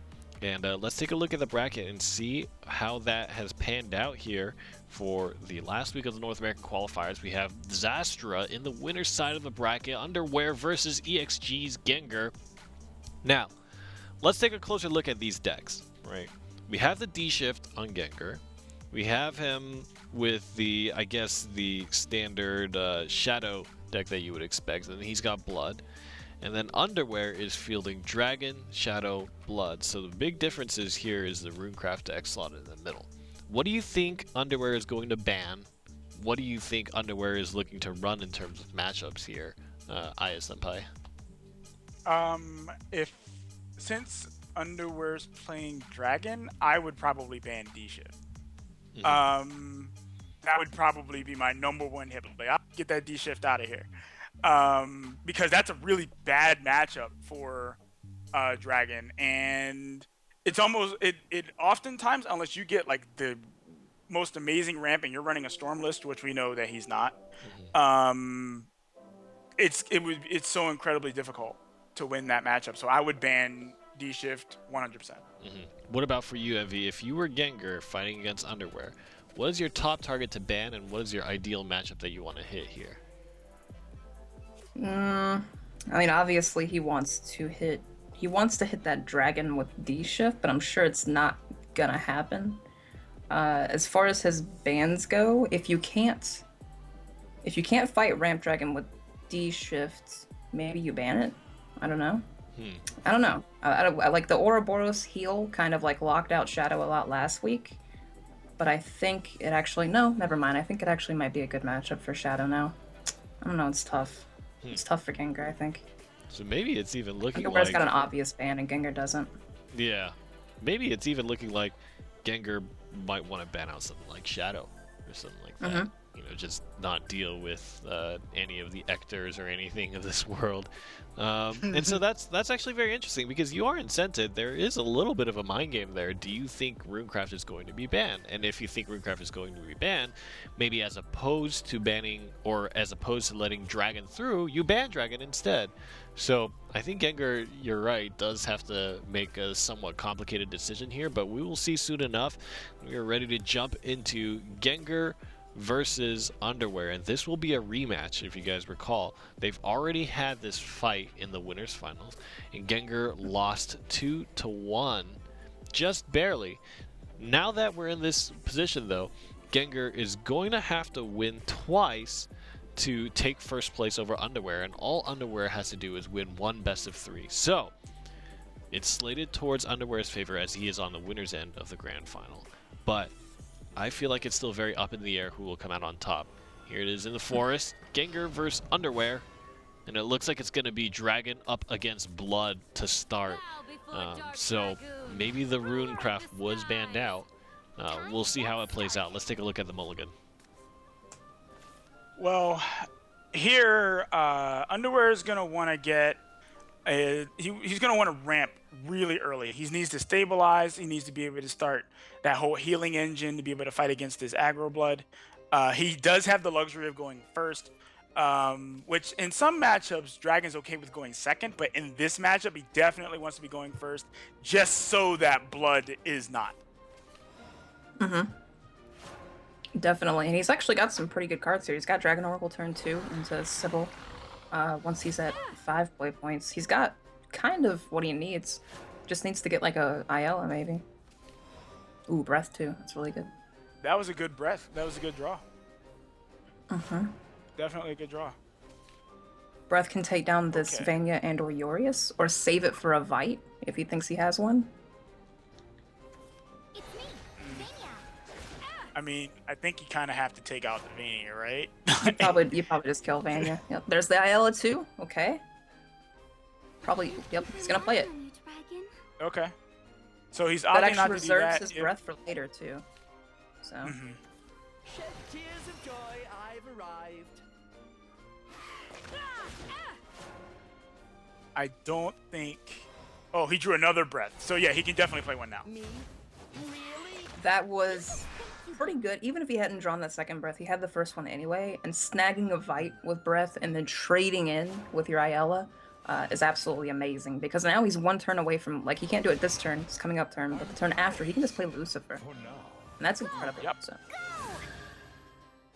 And especially since currently Gengar has no answers to the Lucifer in hand. But, oh my goodness. What a draw. Oh my gosh. Underwear is drawing like nobody's business right now. That breath can clear most of the board, and then whatever is remaining, he can use the other breath. So Underwear actually has 2 plays this turn. Breath blazing the whole board. Or slap down Sybil and then use Blazing. Or the Breath of Sally. I think This is effectively fine, the too. Blazing will do the same. Yeah. A blue piece at the dance's end. Just I get like rid of the Urius little- here. Yeah, just a bat. Well, he didn't even bother getting rid of the Urius. He just decided to get rid of a bat, which is just as fine because bat synergy. Right. Unfortunately, though, it's about to get bare knuckle body. Hey, BKB. Got Yeah, that free that kill. card's- that See, card's- evolve a Urius here. Yep. Check this out. Why is BKB not a legendary? Well, you know. He's not that legendary. He doesn't really do anything. Yeah, because he doesn't swing games or anything like that. That never happens. It's actually one of the downsides of Lucifer. Underwear's best play this turn is obviously, I think, Lucifer. But the downside to Lucifer is that if he evolves to trade, he doesn't heal anymore. He deals 4 face damage instead. Yeah, and not to mention that this Wrath Drake doesn't actually clear the board. This Wrath Drake, unfortunately, does nothing. One of the few times it'll do nothing right now. Yeah. It would have done something had the Urius not been evolved, but since it was evolved, it kind of changes things a bit. Underwear is actually in a pretty tough spot now. Yeah. Unfortunately, the breath doesn't clear it. So Lucifer is not a terrible play. I mean, it's not a great play, but Night Horde. feels bad. Yeah. You know, You kind Underwear of is in can't a ignore really Lucifer. bad spot. So Oh, he definitely has to take out the Lucifer, but I mean, like, this is not a great spot for Underwear at all.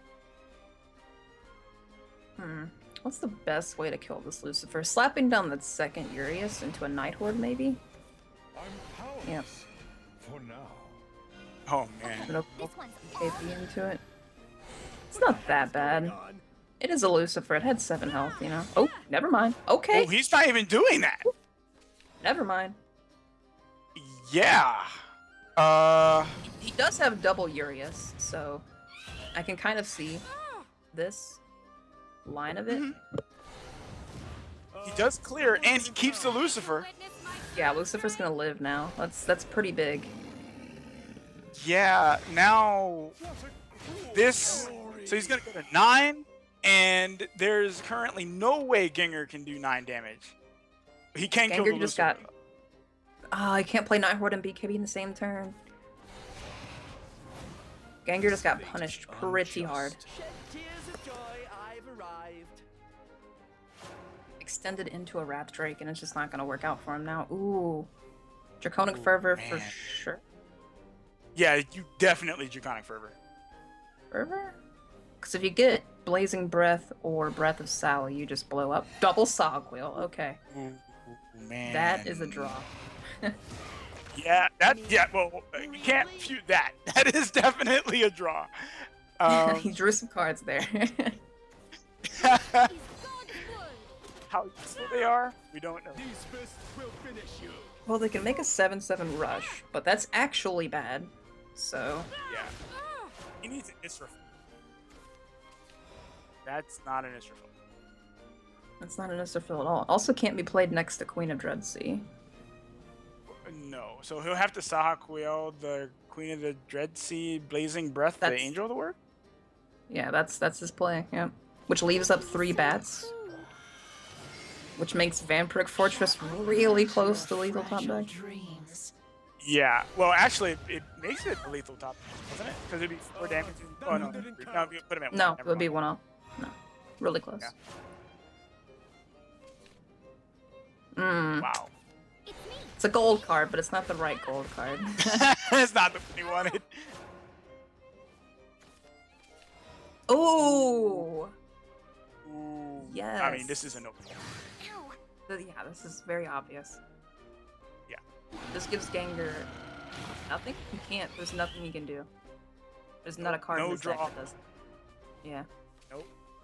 That's not doing it. Oh man. Yeah, nothing beats that. Dance of Death would slow it down, but I don't think he's playing that, so. Underwear takes the first game win here off a Bahamut draw, and I don't know if there could have been a game that was any closer. What do you think about Underwear's decision kind of in the mid-game to not go for the Blazing Breath, or rather the Breath of Salamander Blazing Breath combo? How did you feel about that? Do you think it was what caused that instability?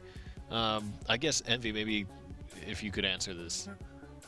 I think his use of removal was great. I think the biggest swing was that he just had enough of it, and Gengar extending into that Wrath Drake that popped the whole board was too much for Gengar to come back from, really.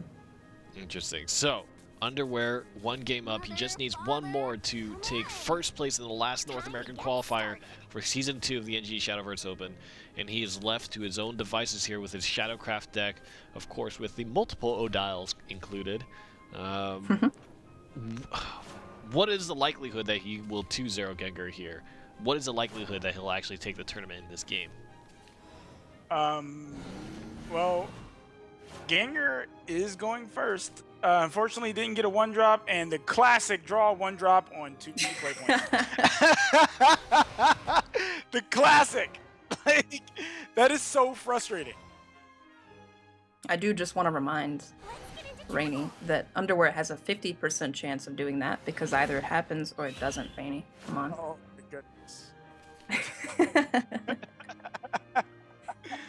Oh, Gengar's drawing his curve like a turn late. Yeah. This feels really bad. So, we have... Yeah, Lurch... I just... Face. There's nothing else to do here. BKB will come down probably. Oh no, he could just go straight aggro with this hand. But if he does, Underwear has the answer. He JPEG does. in Delivery. his hand. He has a Lyrial evolve into a Dark Conjurer getting Ghost. Ugh. Uh-oh. He's gonna save one of the wolves. I actually like that he didn't play both wolves because they would have gotten blown That's- out so hard. Mhm. They're still gonna get blown They're- out pretty hard, but it would have been. Yeah, much this is worse. gonna hurt. And this Dark Conjurer takes out the Blood Wolf, trades the Lyrio into the 1/2. Goes to his full. Yeah, Gengar's looking at his screen like, not like this, dude. That was such a good turn. Oh my. These fists will finish you. He does have BKB. What the heck is going on? It's gotta feel like in a way that it's kind of before Underwear, Mm-hmm. especially now with that draw. That's pretty good. Normally you'd want to play I mean- Cerberus this turn. Yeah, but he would lose the serve on the, on the Evo. That So- one didn't Right. count. He could press the advantage. Yeah, I was just about to say that. So he's doing exactly what I was gonna say. So yeah, he's gonna go face here, put him at 10. Mhm. Since this is more of an aggressive list, he doesn't really care about the vengeance. Right. He knows Gengar's list. There's not a single card in it. I don't think that goes off of Vengeance. So Dream for eternity. This It's gonna feels be- awful. Check this out. this is pretty good for Underwear. He gets to kill this for like Enduring beauty. free. So Hey, what's the wing? Not even discounted. Good job. Free. yeah, Good just job. he's gonna draw. Watch him draw Soul Conversion. Gengar with the BM there. Well, not a soul conversion, but That's just. Oh, it's only got Pretty two good. shadows. Go a little wild. yeah, Oh, he only had two shadows. that's okay though. He can push 5 damage A or lot. something? He can Yeah. push a lot. Yeah. Yeah. This will also show Gengar. This is like, okay, he's ignoring He's not ignoring Karabos. Okay, I was gonna say, Okay. if he ignores Karabos, Gengar gets the immediate, Lately, like, yeah, he's got lethal next turn kind of in his head. your time will Yep. return to you. Does just have it anyway, though, So- if this corpse is not dealt with. Well, he has to do something. This is so weird, Don't dude. ask me Claw what the something corpse is. and then, yeah. Ain't Ah, rewarded. this feels Oh, so bad. He's dead to the Phantom Howl. Yeah, he is. Yeah. He's Because gonna he play took the two from Phantom the Howl. Razor Claw. Mm-hmm. I'm Yep. coming. Poor Gengar. Phantom And he Howl. died to Shadow, too. For you. Yeah. Good job. Died to his favorite job. faction that he tried making work. Good He job. tried to make Shadow work back when they were bad. It's like Gengar's like Ow. Shadow. And he gets knocked out by Shadow. It's the pits for you. There it is. The killing blow there. And Underwear will defeat Gengar 2-0 to take first place. And it seemed like Underwear had an amazing run. I feel like the decks that he brought were really well tuned. And it just didn't seem like he was ever... There were some tough situations that he played out, but there was not really a beat of inconsistency for Underwear, it felt like. He always had good enough options in all situations, and so he will take first place in our final North American qualifier. Let's take a look at the brackets and see how this tournament has played out and what's in store for us in the future here. So Underwear versus Gengar, 2-0. Underwear will take first place. Gengar's second. Kier Mango is third. And of course, in the fourth place slot will be Bladsboy's show.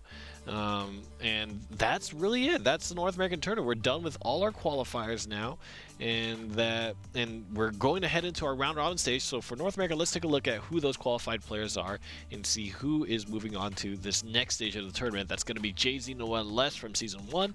Then Boltals, Care Package, Doc Hack, Spray Quaza, Band Hactorox, Pancake, and then Gengar, Underwear, and Kier Mango. So just as a little overview, we have 3 Mana Surge individuals. Les is signed on. Is Les Shadow Nexus, Aya? No, he's actually a free agent right now. He's a free agent right now, so up for grabs. We've got some from CPV. We've got one from Shadow Nexus. And, yeah, I think we have a pretty good spread. We have some Disastrous as well. And some EXG representing. So a pretty good spread of team representation here as we head into the round robin, which is going to be an incredibly different format. The deck submission is going to be different. The way that these players prepare for their matches is going to be different because it's a round robin style tournament.